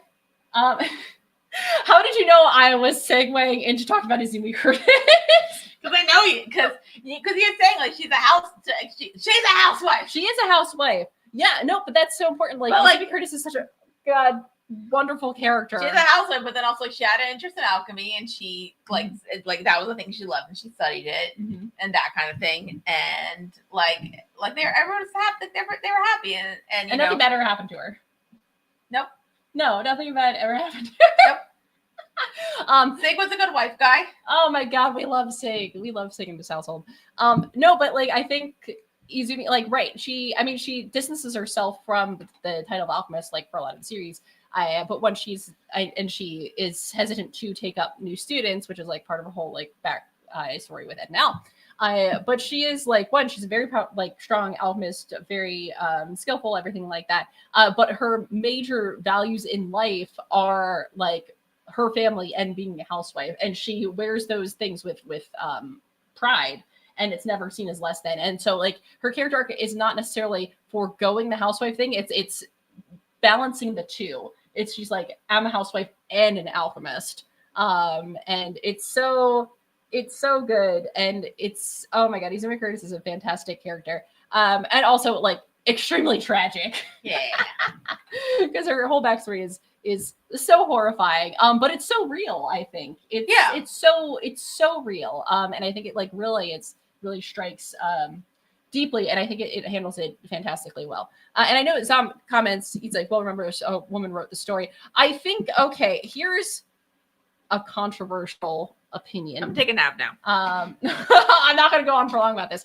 No, but I think sometimes I don't think women do themselves much of a service anyway by writing women characters. I think because a lot of the I wish I got your reaction on camera. That was really funny. No, but I think because a lot of like our perceptions of female characters are like really baked into the concrete of like how we tell stories, and a lot of how we write, you have to do a lot of very active work to like deconstruct that. And even just by nature of being a woman or just like not being a man, doesn't always mean that you're going to write good female characters. And so I think it's very easy to like have an internalized. I think internalized misogyny is really real. Not to get on like feminist soapbox. I think internalized misogyny is incredibly real, and it's really easy to just perpetuate the types of characters that you have seen rather than like really take time to write like from your experience of the people around you. So I think necessarily being a woman doesn't mean that the female characters that you write are good. Sorry. Also doesn't mean that men can't write good female characters, but it's hard. Yeah, like it's hard to write things that are from your experience. Just I can't think of an example right now, but like it definitely exists. I'm not like trying to. Yeah. So it says fair, men don't do great at writing male characters a lot of the time as well. Yeah, I think a lot of the time, as a writer, it's like really easy to like just perpetuate the tropes that you've seen, because it's a really quick way of being like, okay, I know this is how it works in working within the confines and the foundations of what has been set up previously. It takes a lot of work to deconstruct that, break that down, and then do something new and different, or like actually put in the work to represent a group or a person accurately. So I have a lot of thoughts about that. But anyway, so that's why I will still like rave about how women are written in Fullmetal Alchemist Brotherhood, because that's not a guarantee, even if your author is a woman. Also, just like shout out to Hiroma Arakawa, like in general, because like, girl, she did that. Yeah, I don't think it's like a badly written female character, and like all of them are like different, and they have the things that they're interested in. Some of them are like a lot of them are alchemy, for being honest. Yeah. But they're good at it because like, they've done the work. Mm-hmm. Like May, like for example, like great character because she's like small and girlish, but like incredibly talented. Yeah, exactly. Or like even like I thought like Panina was fun. Oh, Panina! I wish we got more Panina. I do wish we got more.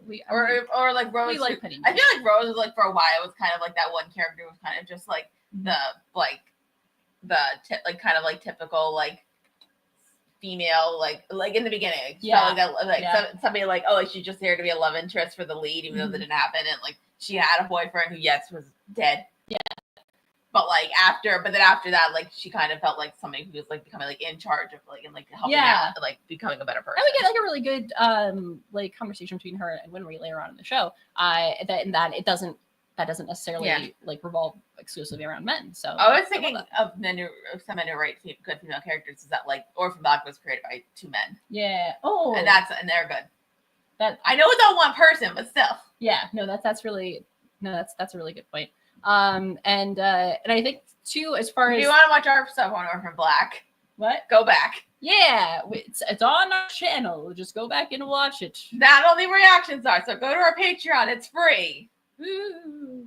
But I also think like just I think my final note about female characters here, I think there's like I talked about this when we actually got to this episode, but I think one of the beautiful demonstrations of like the range, I'm like specifically thinking about that that like screenshot from Little Women with Saoirse Ronan being like, women, and I'm like, girl, same. But specifically one of the moments in that show that does it for me is that when in the final arc, when we see Izumi and Olivier Armstrong kind of team up, is like when we have them side by side and like in this peer-to-peer moment, there's like this really awesome beautiful demonstration, I think, of like the full spectrum of the female experience, which is that the woman whose like main goal really wanted to be like motherhood and caring and nurturing, and still incredibly powerful and apt. And then you have Armstrong, who has like no interest in doing anything that's like traditional female roles, as far as like does not have any real desire to like have that family or children, settle down, and is very career focused. But like they both occupy the same space and they're always standing on equal footing. And I think I'm like, yes, that's what it's all about. They occupy the same place in your heart. They do. I want them to step on me. And like, yes, there are some female characters that are married, and then but also like really like you don't need to like ship them with anybody. It's not like like Halo, for example, doesn't ship any of the female characters with anybody really. Yeah, exactly. Anyway, so about that, no, we're not going to talk about ships today, unless you want to. So anyway, so that's any other characters that we want to shout out while we're here talking about characters. Mustang and Hawkeye forever. I love them so much. That's no, the thing about okay, not to talk about no, because I try to talk about like when we're genuinely like talking about the show and evaluating it and everything like that, I try to remove myself from like the actual fandomness of it all, which includes shipping. But I do think they have like one of the most fascinating dynamics as just two characters, and I've seen posts about them where like, man, you ever see straight couples so good it feels like queer baiting? And that's what they are. It feels very much like queer baiting. I do actually, because we want to talk about Mustang. Like, he's an interesting character. Oh, Mustang is a fantastic character. Yeah, he's a good goddamn character. He was somebody like I wasn't sure about in the beginning because he was like kind of like the in charge. He was kind of like boring, I would say, in the bit. And then once he kind of, unfortunately, his character kicks into gear once his friend gets murdered. Yes. But and then I remember him saying like he wanted to be the Fuhrer, and I'm like, I got concerned because I'm like, it doesn't feel like for me like it's like I want to be the Fuhrer. I'm like, do I trust you now? Mm-hmm. But like he became like he was very trustworthy, and like he was like very much like I want to actually make this world a better place. Yeah, I want to work with people, and also I know that I've done wrong, so I want to be held accountable for the things that I've done wrong. Yeah, I've got some trauma. I'm not codependent on anybody. Absolutely not. I don't have a suicide pact with anybody. Like here's the thing, like. You love them. They're too codependent. Oh yeah. They got issues, but I think that's also I think that's why I like them more now. I also really liked them when I was younger, but now I'm like, oh, they actually when I was younger, there's problems. I was like, oh, two very capable adults who are like clearly should hook up, and now I'm like, oh, two very broken and messed up people. Excellent, make them kiss. I like that more. Make them fuck. Yeah. They're fucking. Maybe. I'm not saying that they're together. I'm just saying that, like, if they're alone and they can sneak around. Yeah. That's what fanfiction is for. And fan. Don says we need me to watch the bloopers. Oh, the bloopers are very funny. Yeah, the bloopers are good. I wonder if there's a way that we can share that here. We already have too much going on already. We do have a lot going on. But anyway, so maybe we'll just do a separate reaction thing. We should. We do like a little bonus episode of reactions to the bloopers. Yes, that would be good. So stay tuned for that. No, but back to Mustang. Except for the one that I saw, right? Fuck yeah, that's one of them. I quote that every day for my whole life. But no, I think Mustang as a character is really interesting. The way you said he was boring at first, I think because at first he exists mostly as a foil to Ed, because like Ed is like, I'm technically in the military, but I don't really give a shit about this, and I'm doing whatever. And Roy is like very much part of the structure, and his main goals and aims are to advance through that structure. And so it's a very interesting foil. So at first you're like, Ed is way more interesting of a character, but then Mustang becomes like a really cool and interesting character. Yeah. He's so layered. Also, like, I feel like we haven't talked about Armstrong that much. I mean, that's so true. Like that, because like clearly he's like one of those characters who like he's a big guy, but also he's a teddy bear. Yeah, deep down, and like clearly you can see like how much he cares. Like even like in the genocide, he was like, I can't do this. This is too much. Like I can't do this, which like cost him a lot for his career. But it was kind of like I think he was like, okay with that. Yeah, no, and he was like kind of the only one who was like, excuse me. I'm having a bad time, actually. This seems bad. This seems like a bad idea. And then he gets nerfed forever in the eyes of the military. So poor baby. We love Armstrong. The whole Armstrong family is fantastic. Yeah. But yeah, that is a good character. That character does deserve a shout out. Also, I feel like we pretty much shout out a lot of the homunculi because they're all really good. We did not shout out one of my favorite plot twists of all time, which is Salim Bradley is homunculus. Oh, that's such a good. How did you feel about that when we saw it for the first time? I remember, like, for a while, like, I kind of forgot about, like, who Pride is, like, wasn't paying attention, and then I think, like, it was brought up that, like, he was gonna, like, be revealed. They were gonna be revealed, and then I don't think I thought it was Mrs. Bradley, but I was like, I didn't trust her. Yeah. And, like, you said, like, you were close, but, like, I'm like, I don't think it's her. I don't think she's one, though. But, like, I don't know who else I thought it was. Mm-hmm. I think maybe I thought it was, like, Hohenheim at a point. You did for a while. We thought it was Papa. Yeah. Which isn't a bad guess. I think they. No, but then I also didn't have any, like, bad thoughts on, like, him as a homunculus. I'm like, he's probably, I thought he was, like, because, like, and we also, like, he was, like, the first homunculus. I'm like, oh, he's probably, like early on, like, born and then, like, kind of, like, diverted from that and then, like, that kind of thing. But then it was like, it's the child. Mm-hmm. So that's fine. Yeah. Because, like, and I think also, like, I had weird feelings about Salim Bradley because they kept saying he was adopted, but I'm like, he kind of looks like not like fully looks like Wrath, but like they had the same like they had the same hair. I think their eyes were the same. So I'm like, so then it also makes you think like, I know, but I think they established that like Salim, he always looked like that. Pride always looked like that. Yeah. So that kind of makes you think like, it's like, how did him and Wrath like kind of look similar? I'm kind of wondering about that. Well, all of it. Oh, that's a good point actually, because Wrath was a person before this. Right. Don't worry about it. I think it's also just like the limitations of the animation. I do kind of feel like maybe that's what like nobody thought about, and I'm like, oh, that's fine. That's whatever. Don't worry about it. It's fine. I kind of feel like maybe they should have done a thing of like he looked different through time. And can like change. Somebody can like change him, or even like father like change him a bit. Yeah. Or maybe because I think the pictures I saw of him were black and white, so like, maybe like his eyes were different, and then father kind of adjusted it a bit, or maybe his hair color was like a little bit different. A little off. Okay. Maybe he was going to the stylist. Who knows? We can't be sure. But I will say one of my favorite twists of the show is Salim Bradley is homunculus. Oh, it gets me every time. Okay. Zom says my personal. Who's Folker? Do you mean Fallman? Fallman? Ends up with Amelia Armstrong. I don't know why my brain's going to Fallman. Yeah, one of the other Armstrong sisters. Isn't it mainly sisters and then? Yeah, it's like 4 girls and a boy, I think. Yeah. Nice, because I think it's right. It's two sisters we don't really see, and then the youngest Catherine, and then Olivier, and then Alex. So, oh, it's funny. There's a lot of it's such a huge cast of characters. Yeah, this show has such a huge cast, but I really like that. It's a big enough cast, but like you kind of feel like you got time with everybody. Fallman, okay, yeah, Fallman. That's not a bad theory. Oh my god. Let's see. Did you have let's see. There's more things to think about here because I think some of the most interesting things about the show are some of the thematic elements, like some of the major themes of the show. And also, I wasn't sure if there's any not character arcs, but just like plot arcs, any kind of plot elements that were like, oh, this is good. This is I think once we got kind of once like I feel like probably Mustang mainly got into like the arc of like once like I feel like once like Hughes died, it kind of like we kind of like went because then it felt like all right, like we're and it was like a thing of like I didn't because sometimes like I feel like I shouldn't be annoyed by this, like I was like getting a bit like annoyed when like you know everything that's happening but the characters like really can't figure this out. I'm like, well, because I know everything, so right.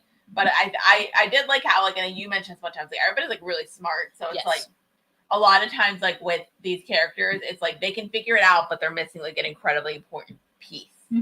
Like that would be the issue a lot of the time. Yeah, like, they could like it took them a while to figure out like what Hughes knew, but like if Hughes was alive they would have figured it out instantly. So yeah, and that's the most interesting thing I think about Hughes' death that we don't give enough credit for sometimes, or at least I don't think I give enough credit for before watching the show again when I was older, is that like he figures out the entire plot of the show early, and that's why he has to die. So there is very like real stakes to his death. It's not just like, oh, he died, so we feel bad about it. It's like, no, in the context of the show, he did actually like he figured it out. He like it all clicked and figured out like way before anyone else. Which, well, technically not, because technically like in the chronology of the show, technically I think Scar's brother figures it out first. But he also died. But he also dies, so people keep dying. So moral of the story is don't know things and then you won't die. Well, I mean, I think you need a lot of people to know the things. Right.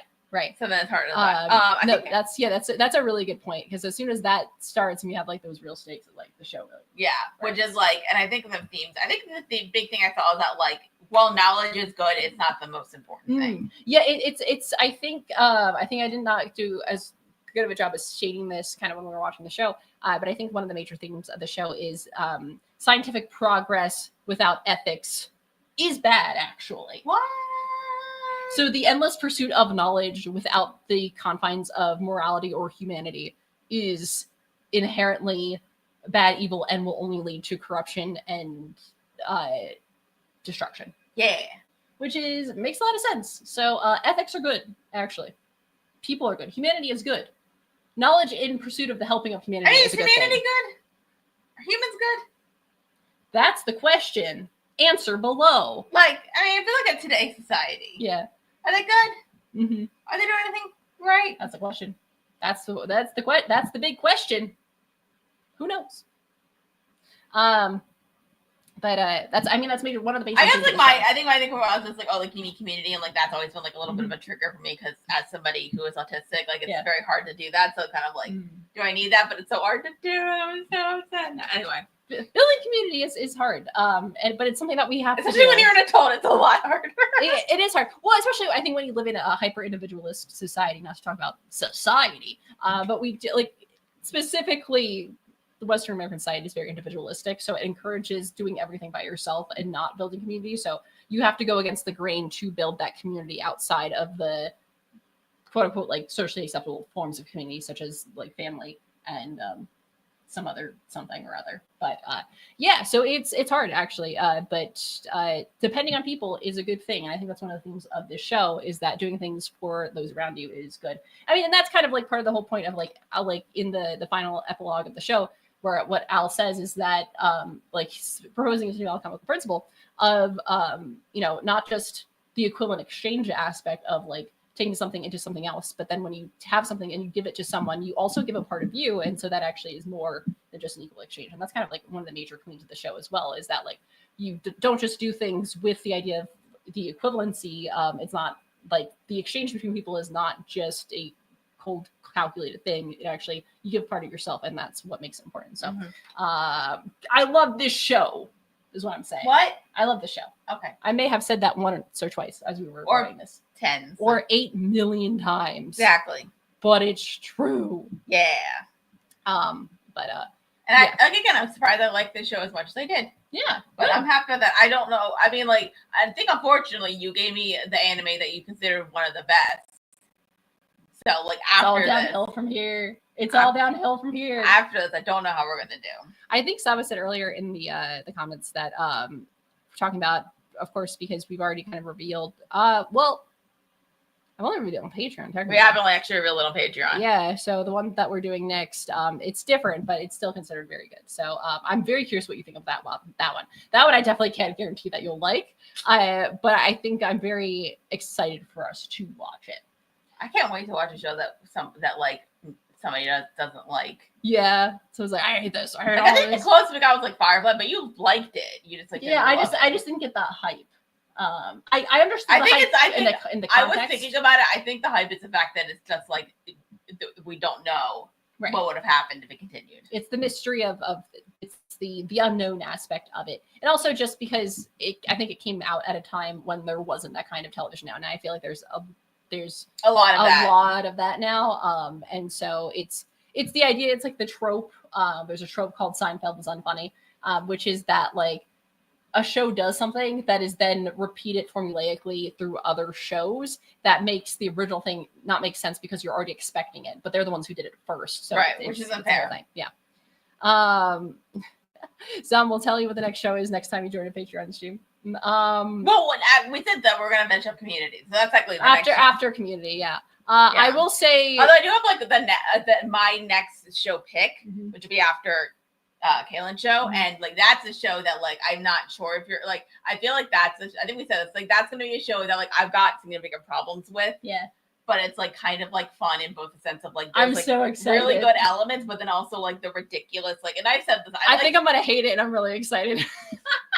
No, I'm so excited. I don't know if you're gonna like hated it. Like I don't hate it, but like there's definitely like there's like issues, and it's kind of like it's like there's kind of a thing of like I enjoy a show that that has like its moments of being very good, but then also it does some like really like ridiculous stuff that like makes me like gives me all like makes me pissed off. Yeah. Or does something really stupid that I'm just like, what? Like giggling. If you watch like when you're drunk, it's like it's fun. Yeah. I feel like there's like I think I've gotten better. Just like did not like I'm like I think most of that is like down. Like you got something going. Right. Good job. Yeah, well, you know you're trying. That's all that matters. But for unless you're like trying to be propaganda, then like. Sam says, Kaylin, is your next pick one we've talked about? We've definitely talked about it. I feel like. Anyway, it involves robots, but not. Is there anything else in your outline that you definitely made ahead of time that you need to talk about? No, I think I just wanted to see if you had any thoughts, just with as far as major themes from the show or plot elements, things that like really stood out to you that we were like, damn. I mean, I always like the idea of like talking about like with Scar, like I like they do talk about like a revenge thing, like that's not like it's not actually gonna make you feel better. Yeah, because like well, it's not gonna fix anything. It's not gonna fix anything. You're like, okay, cool, they're dead, great. Now what? Yeah. I did like how close like Ed and Al were, but I guess like it kind of was like they never really like had the chance to just be like normal brothers. Yeah. Like even like when they were just like with their mom, it kind of felt like they still like were like there, and like Ed was kind of like the teacher to Al. And I do kind of like how different they are, like in a sense. Yeah. Of, like it feels like Ed's more hot headed, and Al's kind of more like understanding and compassionate. Yeah. So it's like when like he finds his father, he's more like willing to like call him dad and be like, "Hey, Dad." Yeah. And Ed's kind of like, "Oh, Al." No. Al is a good character. Who almost died. Well, everyone did in this show, really. Who isn't almost dying in this show? Who is not almost dying? I think everyone's almost like a little bit on their way. If you're involved with the plot, then you're Pinako? Well, she's old. She's old, so she's doing her best though. Winry's kind of what has been in. She's been in some situations. Yeah. Remember when she got kidnapped by Scar? Definitely, and it wasn't a plan at all. Yeah, it totally wasn't a fake out. But we're not announcing the show right now. Let's get your community in it first, which like is actually going to be shorter than it was the first time because the last 3 seasons are only 13 episodes each. Correct. But yeah, when it comes to major plot elements, I think like the one plot element that I take away from the show every single time that like is really important to me is like the ending of the show. I think I talked about this sufficiently enough in the final episodes that we did, but I think the show, the way that they get their bodies back is perfect. Yeah, like, I cannot stress like that is one of the plot elements that I carry with me. I think to this day when I think about how to do a satisfying ending, not just satisfying, but I think earned. Like it's the characters feel like they have earned that. Like it's like when I read that for the first time, I was like, yes. Oh my God, I didn't think about this. This is perfect. So I think, and it still holds up. And I think we even said, like, because there was a point when I was thinking, like, I think that Hohenheim's going to sacrifice himself to save his kids. Yeah. And, like, it was going to be that whole thing. And you even said that, like, if that was the case, it still would have been good. Right. But the way that they did it would have been fine. It would have been perfectly fine. Would have made sense. It would have been fine. I think, like, any other show probably would have done that. But like they did it in the sense of like Ed understanding that like all of this knowledge is not as important to me as my brother. So I'm going to give up this knowledge. Yeah. And it's not because they wanted to do it by their own hand. Like, and that's what Ed does. He does, like, it is. Well, I think it's like throughout, because like originally they wanted a Philosopher's Stone. And then once they knew how to make a Philosopher's Stone, they're like, okay, no, that's out of the question. Actually, even when they had Philosopher's Stones, they were like, because, what was it, like, Ling had, like, the one. Yeah. So it's like, okay, here's other options. Well, it's funny because like the other characters don't have those like very like set hard and fast rules as far as morality goes. So we see the other characters like Mustang uses that to get his eyes back. Like Link takes a Philosopher's Stone, he takes it back, and that's how he becomes Emperor. So like it's really interesting that like everyone has a very different sense of morality, even though they all come together for a common cause, but they all have like their different kind of rules about how and why they do things. Yeah. So which is very funny. So it's good stuff. It's a good show, but like yeah, the ending of it will always blows my mind because I think it makes perfect sense, and I think it's like one of the most satisfying, I think, earned endings where like the way that something comes across, like the like they pay the perfect price at the end to get what they want, and I'm like, yeah, hell yeah. Also, and I feel like we don't have enough of that in shows. Quick question. Yeah. What percentage of stuff did I get right? Oh shit, I have to go back. Because I remember you got the Greedling thing right. Did I? Not calling that Greedling would happen, but like that they would get separated in the end. Oh yeah. You called that right. I think I called that the fear was off. I don't think it was like something's weird about that. So I think you were also right about that. I will say this, like I got a bad feeling about Tucker. Right away, pretty quickly. Yeah, well, I mean, they had to do that in one episode, so like they didn't hide that, but like you. But I knew I'm like, okay, something bad's gonna happen. Yeah, and then when it started, you're like, what happened? I wasn't expecting. I thought everyone was gonna be dead. Yeah, it was worse though. It was so much worse. Oh my god, what else? I think some of the deaths I got right. I didn't think that's right. Obviously, you got most of the deaths right. Yeah, I think like we said, like some of them I was like on the fence about, but even then it was kind of like, all right, we're good here. Yeah. No, you had. There's some things that you got really close. There was some stuff I forget. There was one thing that like you were this close to getting, and I was really impressed about it. I think no, it wasn't close to Hohenheim, was I? Might have been Hohenheim. I knew you were off on Hohenheim. There's one that you were off when you were like really close. I'd have to go back and watch. I know, like with Hohenheim, I knew that I think I got a feeling that he was like I thought he was like a homunculus at a point. Yeah. And like immortals, like I knew that. Yeah. I don't think I understood like the whole like how much him and father were connected. Right. Or like I think I maybe said like, is that his father? Oh yeah. I think I said that. Yeah. And it was like the opposite. It was the other way around. So, but yeah, no, you were good. You were keeping up the entire time. Like, it was awesome. It was really exciting to watch you get it because like you were getting it, and it was cool for me because when I watched this as a teenager, I didn't know what the hell was going on. So I'm like, oh, it's cool to actually watch someone who knows what the hell's going on. It's great. I love this. Yeah, and then do you want to I think we really covered a lot of stuff. Was there anything you didn't like? Any like criticism you had with the show? I say that sounded very loaded the way I said that. As far as like, not that there's anything you could possibly not like, but no, genuinely, I want to know like, all right, what are some stuff that you're like? I think I'm a little off with is like the way like not Mrs. Bradley, but like I'm fine with the fact that like I immediately like I assumed that she knew more than she did. Yeah. I think it would have been cool if she knew more than she did. Mm-hmm. I'm fine that she didn't. I think the way like it ended with like Pride was a little weird. That's fair. Of like, we're just gonna like watch him, like grow, see what happens. I'm like, and then also like I think like that one bit with like Grumman like sounding like, meh, I'm gonna like take over and be the Fuhrer thing. Like that felt a bit weird to me, but I can like conclude that as a one-off. Because like before that, he was just like an old creepy guy who was a little bit sexual harassy. Yeah.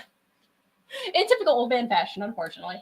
But I think when I watched the show for the first time, a lot of military people I don't think I paid attention to. Like Mustang Steve I paid attention to. Grumman, I don't think I nearly forgot that he existed. Not completely, but almost forgot that he existed first time around until rewatching the show. I was like, oh yeah, that guy. But like didn't even register on my radar because I wasn't paying attention to this. And this time I feel like we were actually keeping up with some like the more like political kind of elements of the show. Yeah, I think with like some of the military people that are like our mains, like you don't like I think they're like fun enough that like you can like be like, oh, like that guy, that kind of thing. Yeah. But like, you do get the feeling with like the people that like they're all like a family and they care about their family. Yeah. So I think that's nice. Like even if like, you don't recognize them, like you know, like, even like the the Briggs people like are they a family? Yeah. Mustang seems a family, and they'll like do anything for each other. Yeah. Like you know your creative what's the word? Chosen family. Chosen family, yeah. Because it would be interesting to like look into like Mustang's like life as an orphan. Yeah, remember that was like the funniest thing. They just like casually revealed that like towards the end. They're like, "Hey, he's an orphan. This is Master Mom." Anyway, by the way, it doesn't matter. I feel like I was reading something like the wiki or something, and somebody had asked Hiro Arakawa like a little bit more about like Mustang Hawkeye's backstory, and she was like, "I haven't really thought about it." She's like, "Yeah, well, I mean, like, I have other things to worry about." I knew Hawkeye had a dad who was into. Kind of sucked. Did he suck? Probably. I think the idea was that he. I mean, he did tattoo his daughter. Yeah, that was kind of messed up. With information, it kind of. You know what? Oh my God, what's her name? From Bakano. Ennis. No. Oh shit! I thought it was Ennis. No. Yes, but also that who I was thinking of. I have Marquita Lafayette, but I know it's not his name. Oh, Shawnee. Yeah. Right? Yeah. Like they're kind of thing of like because like she like got her voice taken by her father. I'm like that seems not good. That is a very similar kind of comparison. That is a really good comparison actually between those two characters. I also love how like good job for me that like I didn't really I think like I thought about coming up with like different names for everybody. Yeah. But I kind of just kept all the characters. I got all the characters' names but like in Bakano, I'm like, oh look, it's that was really funny when we did in Bakano. It was like, oh, here's Christian Bale and like they're part of the Mozzarella gang. You should watch our Bakano stuff. It's and funny. The Gandalfs and oh my God, I don't even know what I thought. Ennis, I don't remember what I gave Ennis. I don't think we gave Ennis a name. I think Ennis was just Ennis. I know like what was the main character the main character. Oh my God, wait. I called him Fiero because it sounded like Fiero, yeah. But I forget what was his actual name. It was like close to that. Yep. And that was before it came out in theaters. So I know. But I'm like, he kind of gave a Fiero vibe from the musical. And I remember Christian Bale. Fiero Prochanezo. And I remember I said, and Miza, I remember because everybody had like a new accent. It was like Miza. And like Artful Dodger. That little. Ches. Yeah, it's a good show. There's definitely like I feel like Ches and Pride are very funny like contrast because they're both like children with like horrifying power and like Ches ends up like being a good guy and Pride's not a child. Let's be like honest. Salim, I guess Ches and Salim. Salim's not a child. Yeah. Sort of. I mean, in the child like body. I did like Salim's voicing when he was like pretending to be like, "Whoa, tubular dude," and then he got somebody who's trying to wow, Mister. Like, wow, that's cool, Mister. Yeah, seriously. But anyway, that was good actually. I think I'm thinking about I like it, but I think it's just like I don't know. Crazy. I think part of me was like didn't want to like it because I'm like, no, I'm gonna be that one in the group who doesn't like anime. I'm gonna be that person, and I'm kind of like, dang it. Mm-hmm. It's funny. I'll get you to. I don't even think I need to get you. I think probably horror need to get you to like, but yeah, well, slowly but surely. Guys, Halloween Patreon. Zom says, you like you like Get Out. That's kind of horror. That is true. It is horror. Tom says Jacuzzi and Niece are best couple. So true. And then Bradley 1v1ing a tank with a sword is hilariously over the top. It's good actually. I was surprised. I think I appreciated Wrath a lot more as an adult than when I was younger. Because when I was younger, it's just like I think there's more depth to the concept of wrath in the show that's given because like wrath would be just like blind rage, and I think that's like can be a very like so a lot of characters who have blind rage are very like surface level. It's just like they're angry and it's shit. But I think like Bradley as a character ends up being a lot more calculating, even though he is the embodiment of wrath, and I think it makes it very interesting and like kind of like at the speech as he's going out is really interesting. So I think Bradley actually ends up being a lot more interesting character than I thought he would be. Because I think it's really easy to be like very one-dimensional, but he actually has more depth. I think he's definitely interesting. I think I just enjoyed watching the other characters more. Absolutely. Again, kind of like what we said with Kimberly. I think his biggest downside is that he's in this show because he has to compete with everybody else. A lot of the villains who don't necessarily make the mark are not because they're bad villains at all. They're very good villains. It's just that they have to compete with some really good villains. Right. Yeah. Jonathan Brett says, "I'm sorry we're sending out the horror content. We're starting off slow, if we're being honest. Yeah. I'm not like, we're not like, well, I'm not gonna make Caitlin watch The Exorcist as their first horror movie. Yeah, that's just not gonna work. And I wouldn't. That's one of them. That's a good movie. I don't watch The Exorcist. That's a good movie. It's a good movie. Yeah, but I'm scared. Or like Evil Dead. Like we're not gonna watch the first. Maybe Evil Dead 2. I'm scared. That's kind of funny. I'm scared. We'll make sure. Well, I should probably also we'll make sure not to do it like at night, because even I can't do that. I got nightmares after I watched The Ring at 10 o'clock at night. And I love The Ring. I am afraid of everything, so this would be very weird and interesting for me. Well, you're not afraid of birds like I am. That's true. That's true. You're the one who went up with Dolly went to the predator birds, and I'm just like, nope. I did, yeah. I enjoyed that. I went, nope. Bye. Bye. I think we're okay. So we're about an hour and a half. Do you want me to rank my songs? I think it's time. We need a list of the songs. I think it's time. Yeah, can we? Yeah, how's this gonna work? I have them all written down. But I did it by like the seasons. Okay. Because I don't actually know the name of the song. So yeah, so as you guys may have recalled if you're watching some of our stuff, Dara has officially ranked all of the openings. Is it openings and closings? Yeah, that is both.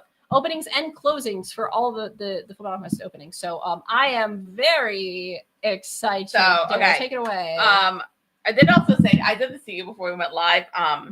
That the one at fifth place or like the intro and outro, I don't like them. Yeah, I listened to them. I don't like them. And then after that, the ranking is like I like this one, but the one above it is better and better and better and better until we got to like number one, obviously, which is the best. Yeah, okay. So the ones I didn't like so I'll do intros first, or should I do outros first to be fun? I don't. Whatever floats your boat. Let's do intro first because it's in my head. Yeah. All right. So the fifth one that I put down, the one I don't like is the last one, number 5. Okay. So I don't know which one is. I don't know what I don't know the song titles. Hold on. Give me the list. Number 5. Oh. Really? Right? Yeah. You don't like the last one? No. For the opening? No. Like it wasn't. I was like, I mean, like what? I think I don't know. It was like it didn't feel like it fit with like the final arc. Yeah. Of like the giant battle, just kind of like slow and stuff, and then like I listening to it. I'm like I feel like the ones that I did like, there's at least like they're like a bit they're bops. Yeah. As the kids would say. But I guess like this one didn't get stuck in my head. Like anything like that. This one? Hold on. What's not the I'm trying to like play it like vaguely through the microphone so we don't get copyright claimed, but like so we sort of know what we're talking about. This one? Yeah. Please don't block us. All right, so that's your least favorite of the openings. Yes. Okay. So number, I realize I might get in trouble. Oh my god! Oh, I'm scared. Okay, what's number 4? Okay, number 4 is the third one. Okay. And which is really? Yeah, I didn't. Oh, this one. I know people like it. Mm-hmm. And like for the longest time, I didn't like it at all. Golden Time Lover, which I think Savo said was the best one. This is controversial. No, why do you think it was their favorite? And I'm like, really? Yeah. I want to get copyright. I know, sir.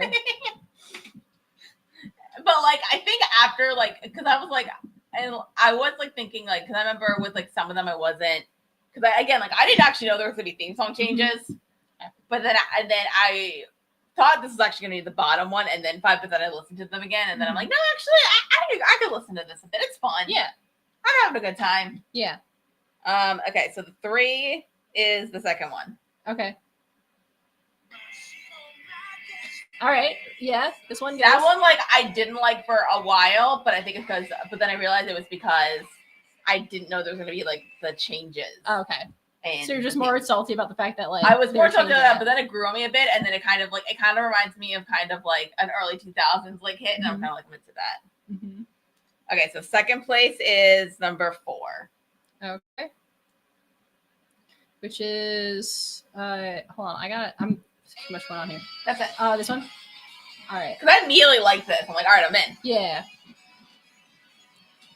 Yeah. Yeah, perfect. Yeah, it was fun. It was like upbeat, and I like, again, also kind of reminded me of like a early 2000s like bop.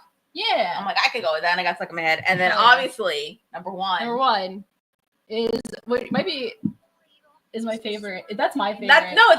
It's good. It's great. Yeah,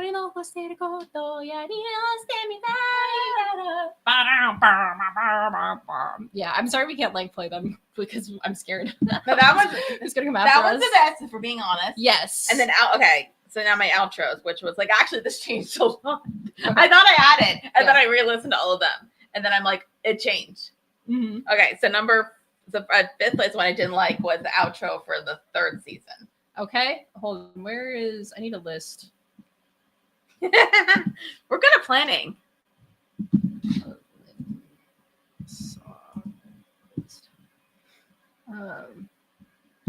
No, I don't mean that. I was gonna say Golden Time Lover is my favorite too. Yeah, wow. So that the controversial. Golden Time Lover, that's the one that you ranked pretty low. That was the third one. That was the third one. I like it. I thought I liked it more than I thought I did, but I don't like it that much. All right, sorry. Intro 4 is my second favorite. Yeah. All right, perfect. Okay, so actually, so the third one I didn't like. That's the one you like least. Okay, which one is this? Nope, that's an ad. That's an ad. Fuck you, for ad. Baby stuff. I'm not having a baby. Oh, this one? Yeah. I like this one. No. Tsunai. Sounds like the rap bit in there that I didn't like. Oh, you don't like the rap bit? No. Oh, I see what it is. Okay, number 4 is the fifth one.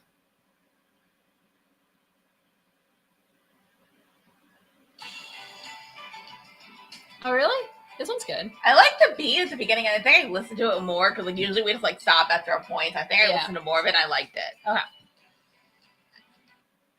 Okay, so number 3, I don't know if it's gonna be controversial. It might be. Go for it. It's the first one. Oh. Again, I really like it.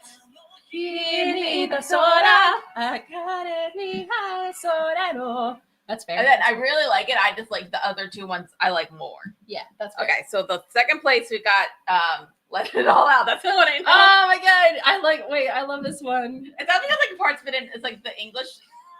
But also this kind of sounds like an early 2000s song. Yeah. It does. Okay, so then number 1 is the fourth one. Okay. We really should have had the song title list here. Oh, that's a banger. Yeah. You're so right for that, actually.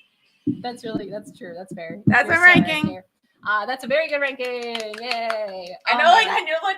That's actually very fair for the endings, actually, I think. I knew for the third, I knew when people were mentioning comments that they really like the third theme. I'm like, I know that I'm going to get in trouble for not liking it. And I didn't realize that I did like it more than I did number 5. Yeah. I knew that. And then I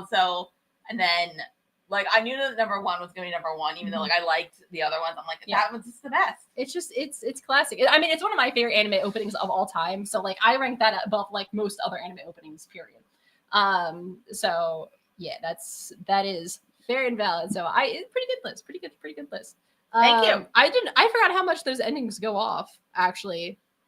Those endings are pretty good.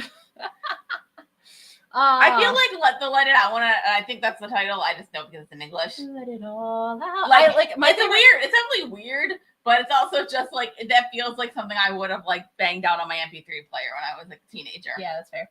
I really like the idea of the most horrific, traumatizing stuff happens in the show, and then as it's closing out, all you hear is "Let it all out." The show's telling you you can cry now. It is that bad. Well, that happened when first see when I first see Toy Time in the cemetery. It's just let it all out. Punch your dad in the face. Oh, it's good actually. I love this show. What? Also, did we establish that Hohenheim didn't find out that Trisha died till he went to the cemetery? I don't think they say it outright, but I'm 90% sure that that's the case. That's upsetting. He probably shouldn't have. Yeah, dude, that's what happens when you leave your family for 10 years. People die, actually. She was very young. Yes. Too young. Correct. Yes. Yeah, the age difference was But also, I'm not the police. But for being honest, we've seen a lot of media with where one of the love interests is a mythical creature, immortal creature. Yeah. Who's been alive for many years and has the experiences of being alive for many years. Right. So no, we're not calling out a problematic age gap between Hohenheim and Trisha. I'm putting that to bed right now. We're not doing that. But no, thin ice. No, it's fine.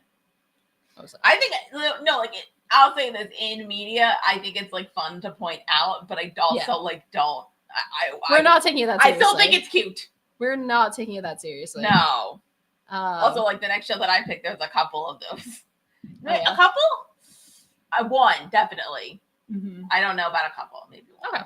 But also, that's fair. That show's just gonna be fun, just because like there's like too much going on, which like I think you hate like too much is going on, but I think it's fun. I think it's funny to watch. And, like, it depends. It depends.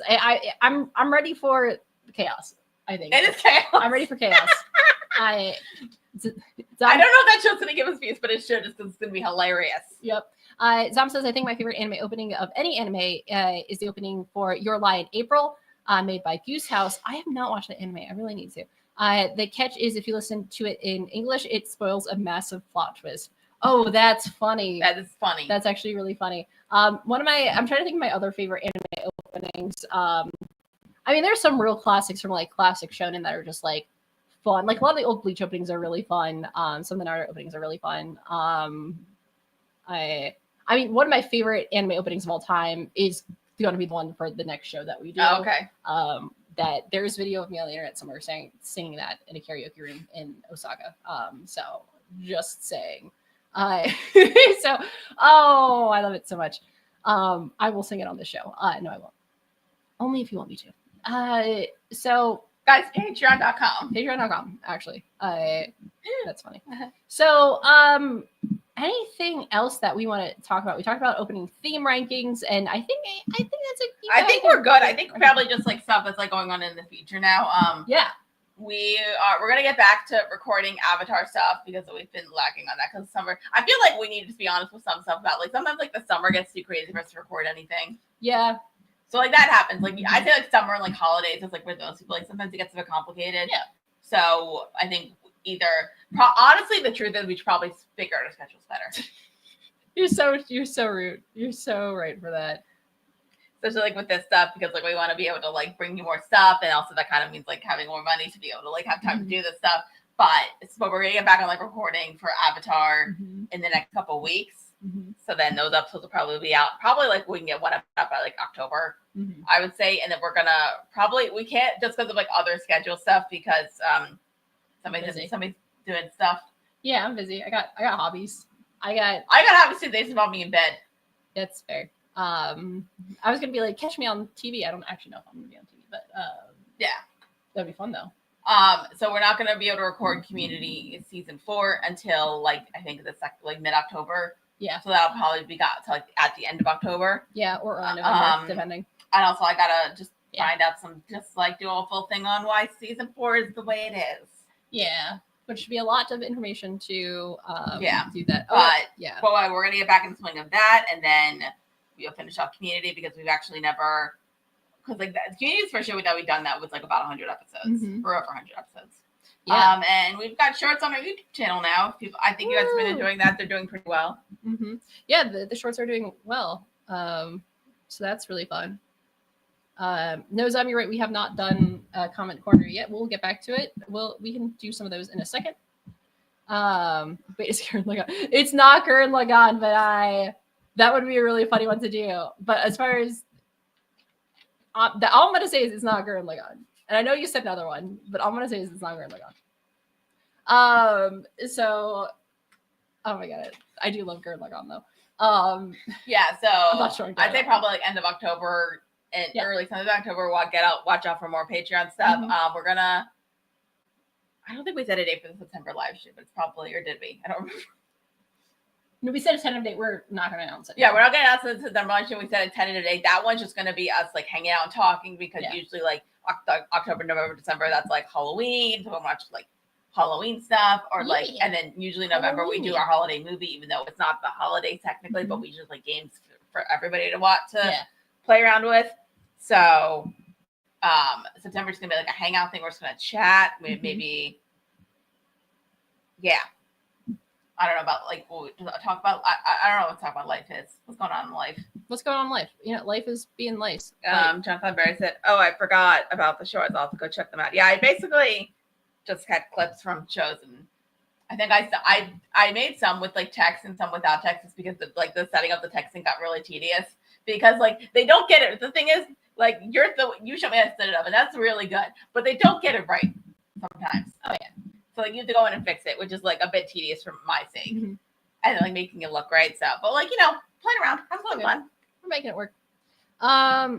So yeah, no, it's good stuff. Sorry, I was reading comments because I know Zombie said you're right. We did not do a comment corner yet.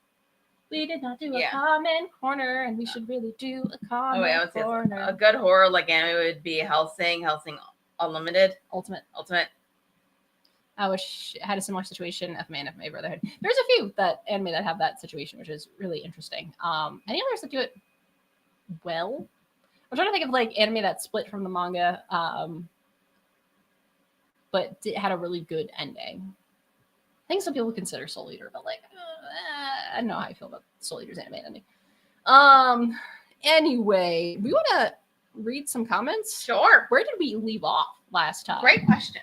Oh my god, it was the Zom comment corner last time. We had a lot of comments from Zom, which we appreciate. I'm just looking at this one from episode 62. Sorry, it says please have Dare react to the bloopers.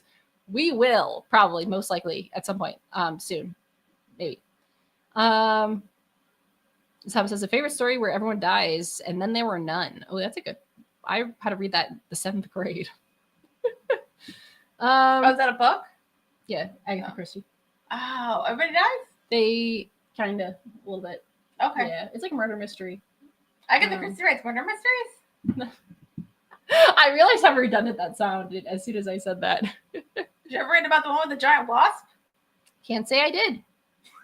It's a super giant wasp thing with and it came from a different world. Hey, quick question. What the fuck? What's the Doctor Who episode? Oh, okay. Got it. Everybody knows what I'm talking about. I know that's not a great episode, but it's like one of those like guilty pleasure episodes. I love it. Oh, here's people getting mad at us because we react. Oh yeah, people are so funny. Okay, no, I'm not gonna complain about people complaining about us because I get it. I kind of got, for me that always caused me like anxiety. I'm kind of over it now. Oh, I don't give a shit. Because I know we're not everyone's cup of tea, but I think what I get salty about is when people like get mad that we're like having reactions to things. Yeah, and they just think that we should have different reactions. I think that's what it is. Or they're like, you're being too loud. You're not missing stuff, and I'm like, but we're reacting. But what do you want me to do? Did we just do faces the whole time? We should do a whole episode where we just do faces and we're just like. We should make it up as a silent movie. Where we just go like, and then stop the screen, just have text on it that says like, "Wow, I can't believe that happened." Oh guys, my we God. have so many good thumbnail like things coming. Oh yeah, probably soon we're gonna have those like fun clickbaity. We gotta have thumbnails. Yeah, we gotta make fun clickbaity stuff. But what are you looking forward to? Oh God, my pride, my Celine Bradley. So anyway, that's what we call pride from now on.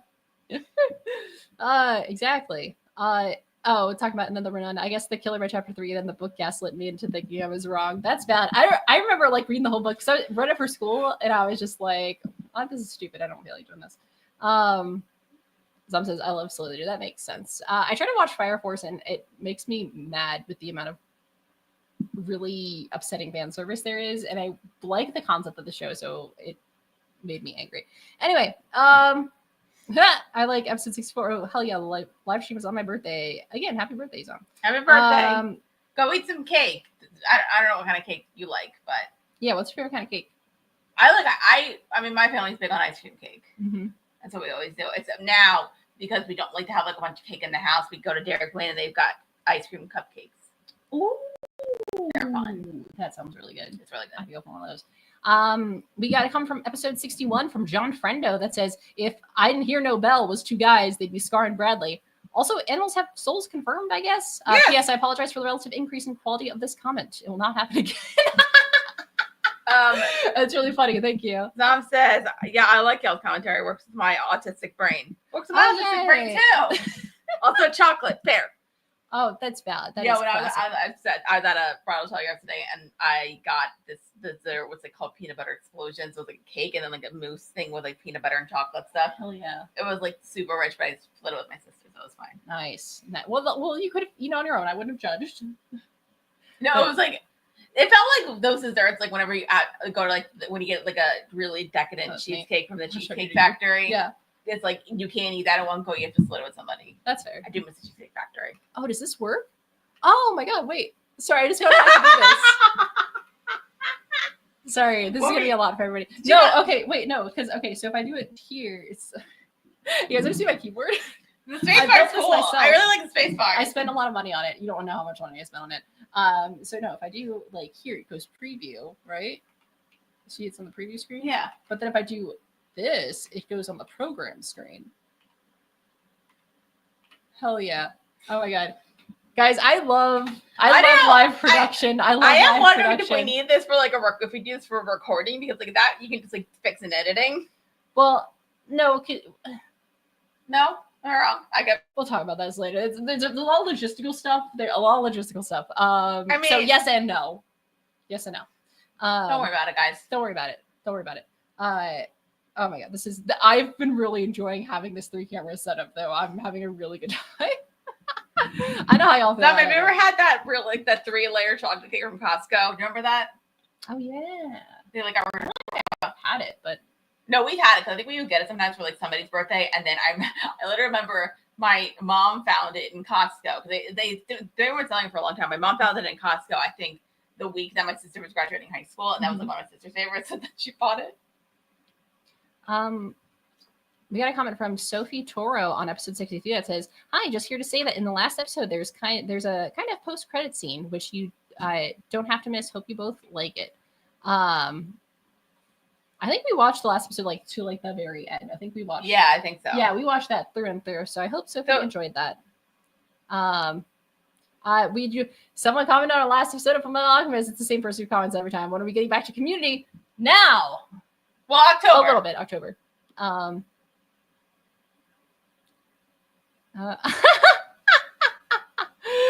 of the comments from the shorts. It's pre-horror. Nina and Alexander says, "Yeah, nothing is going to happen to her. She's such a good kid with a big lovable dog. They spend so much time together. It's almost like they are one and the same." Ha ha ha. This is funny. We are getting some good reactions on these shorts, so we're gonna have to. We're also getting good amount of views on them. I think we're gonna have I picked to keep some stuff. I did make some from community, but I was wondering if they should go up before. But also some if I have an idea for episodes, yeah. But I had a thing of basically if I knew what I wanted to do, I could make a bunch of them. So I literally made enough for I think a couple weeks. So it's sometimes they're easy to churn out. Yeah. Yeah, no, good. I consider also if you guys who watch these episodes, do you have some little bits from the episodes that you really like that you think would be good in short form? Let us know. You're not required to let us know, but if you have something to be it's probably gonna be easier. The easy stuff is Gravity Falls Onwards because we've got video of us doing stuff. Yeah, right. But so no, specifically for I wonder if it's going live today. What is going live today? I scheduled it already. All right.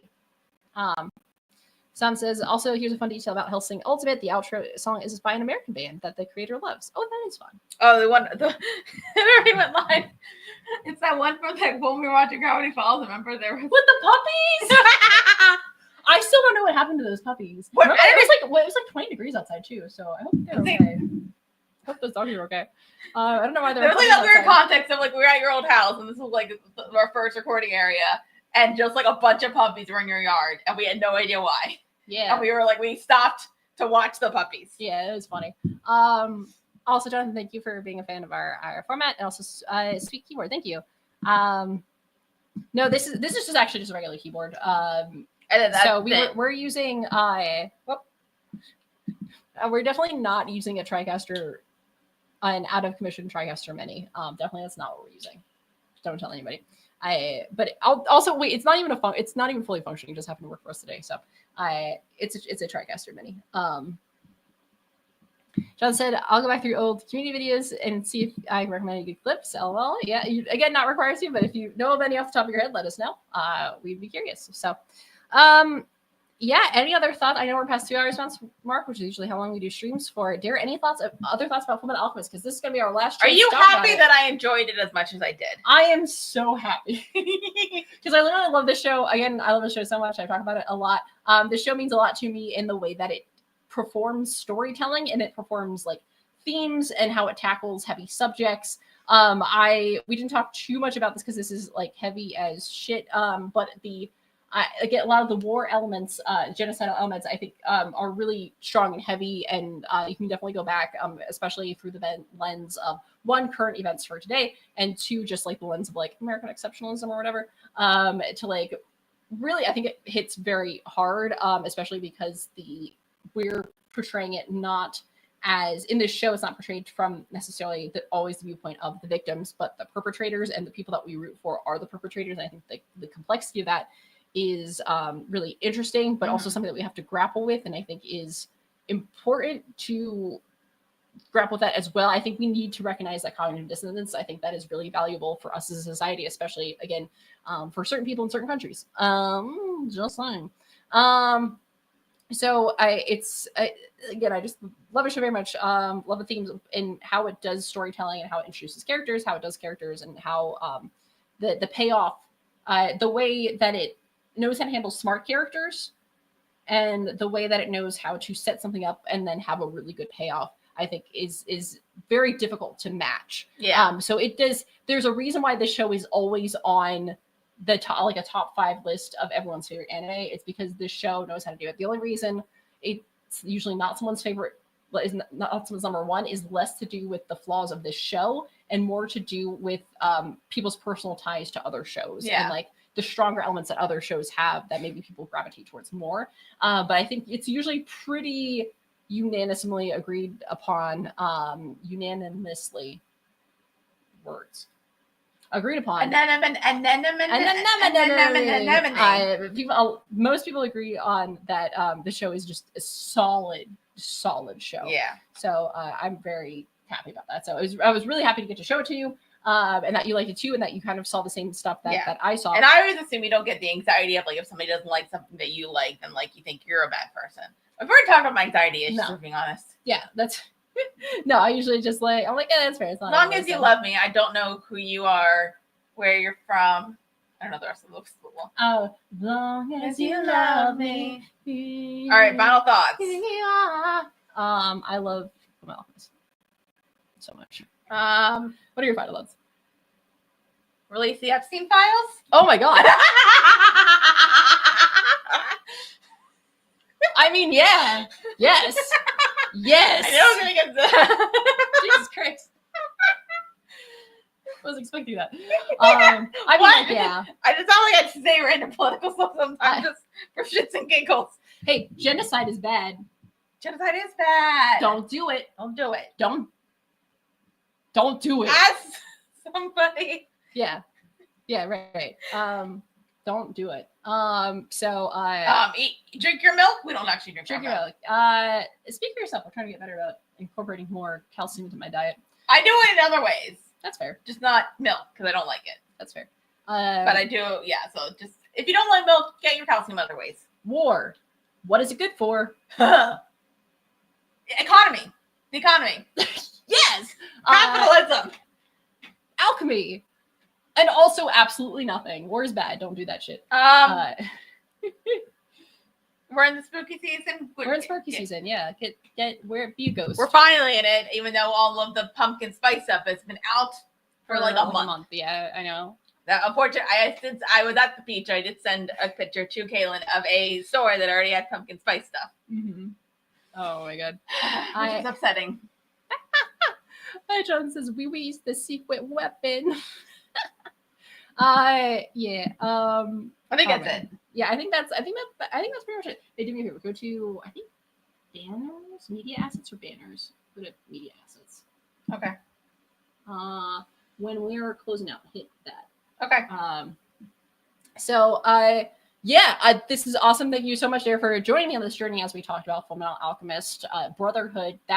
It's a good show. And also, if you really like Fullmetal Alchemist, stay tuned. Keep an eye out on our Patreon. Because as we have said before, there is some copyright difficulty with the original 2003 series, but I still really want to show Dara Fullmetal Alchemist. Yeah, we've got I think we've got a plan for like a different tier for. Yeah, there's going to be a Patreon perk that we're still working out the details of. But essentially, we're going to be watching Fullmetal Alchemist 2003, and we want you to be a part of it. Question. Yes. From me, because I actually don't know the answer to this. Yes. Are we going to be rewatching the first 2 episodes? Likely, yes. Okay, that's fine. So we're just going to go from start to finish. It'll be a little bit different. We'll probably watch it live. It'll be a little less edited than this version. It's really just going to be us watching it all together. And nothing bad will happen? And nothing bad will happen. Exactly. So please keep an eye out because I'm so excited to show it to you guys. And I'm so excited to share it with you. So keep an eye out on our Patreon because you will have the opportunity to watch Fullmetal Alchemist 2003 with us. And you might be able to do so in a couple different ways depending on our Patreon tiers. So keep an eye out on there. So, all right. Again, thank you so much for joining us for our live stream. We are Witty Clothes Productions. Of course, you're watching this on YouTube right now. So, of course, like, comment, subscribe, all that good stuff. We see a lot of our Patreon supporters on the chat. So thank you so much to our patrons. You guys are awesome and mean the world to us. We are also available on a variety of other social media. We are on Facebook, Instagram, TikTok, Twitter. We are at Witty Clothes on there. And you can also listen to our audio-only podcasts on Spotify or Apple Podcast. Yeah. So, awesome. Again, thank you so much for joining. Of course, we have the social media right there. That's awesome. I'm so glad we can do that. I'm very excited about live switching and all that good stuff. Any other final thoughts, Dara, before I turn the power back to you? Do I click another one of these? No. Okay. Hooray, I got the power back. It's been, I don't know if it's actually been so long. It just kind of, sometimes it feels like a while. Yeah. I feel like it's like depending on like like the shows we do, like sometimes like they're shorter than others. So it's like, how long do we have the power for? But right. Okay. Exactly. So, all right. This is last you'll be hearing from me as a host for a little bit. Until next time, thank you so much for joining, and we will see you back with Community. Season 4. Yeah. Everybody's favorite. Stay tuned. Until next time, I'm Young Clothier. I'm Dar Whitman. Peace. All right. End that stream. Yay. Hooray.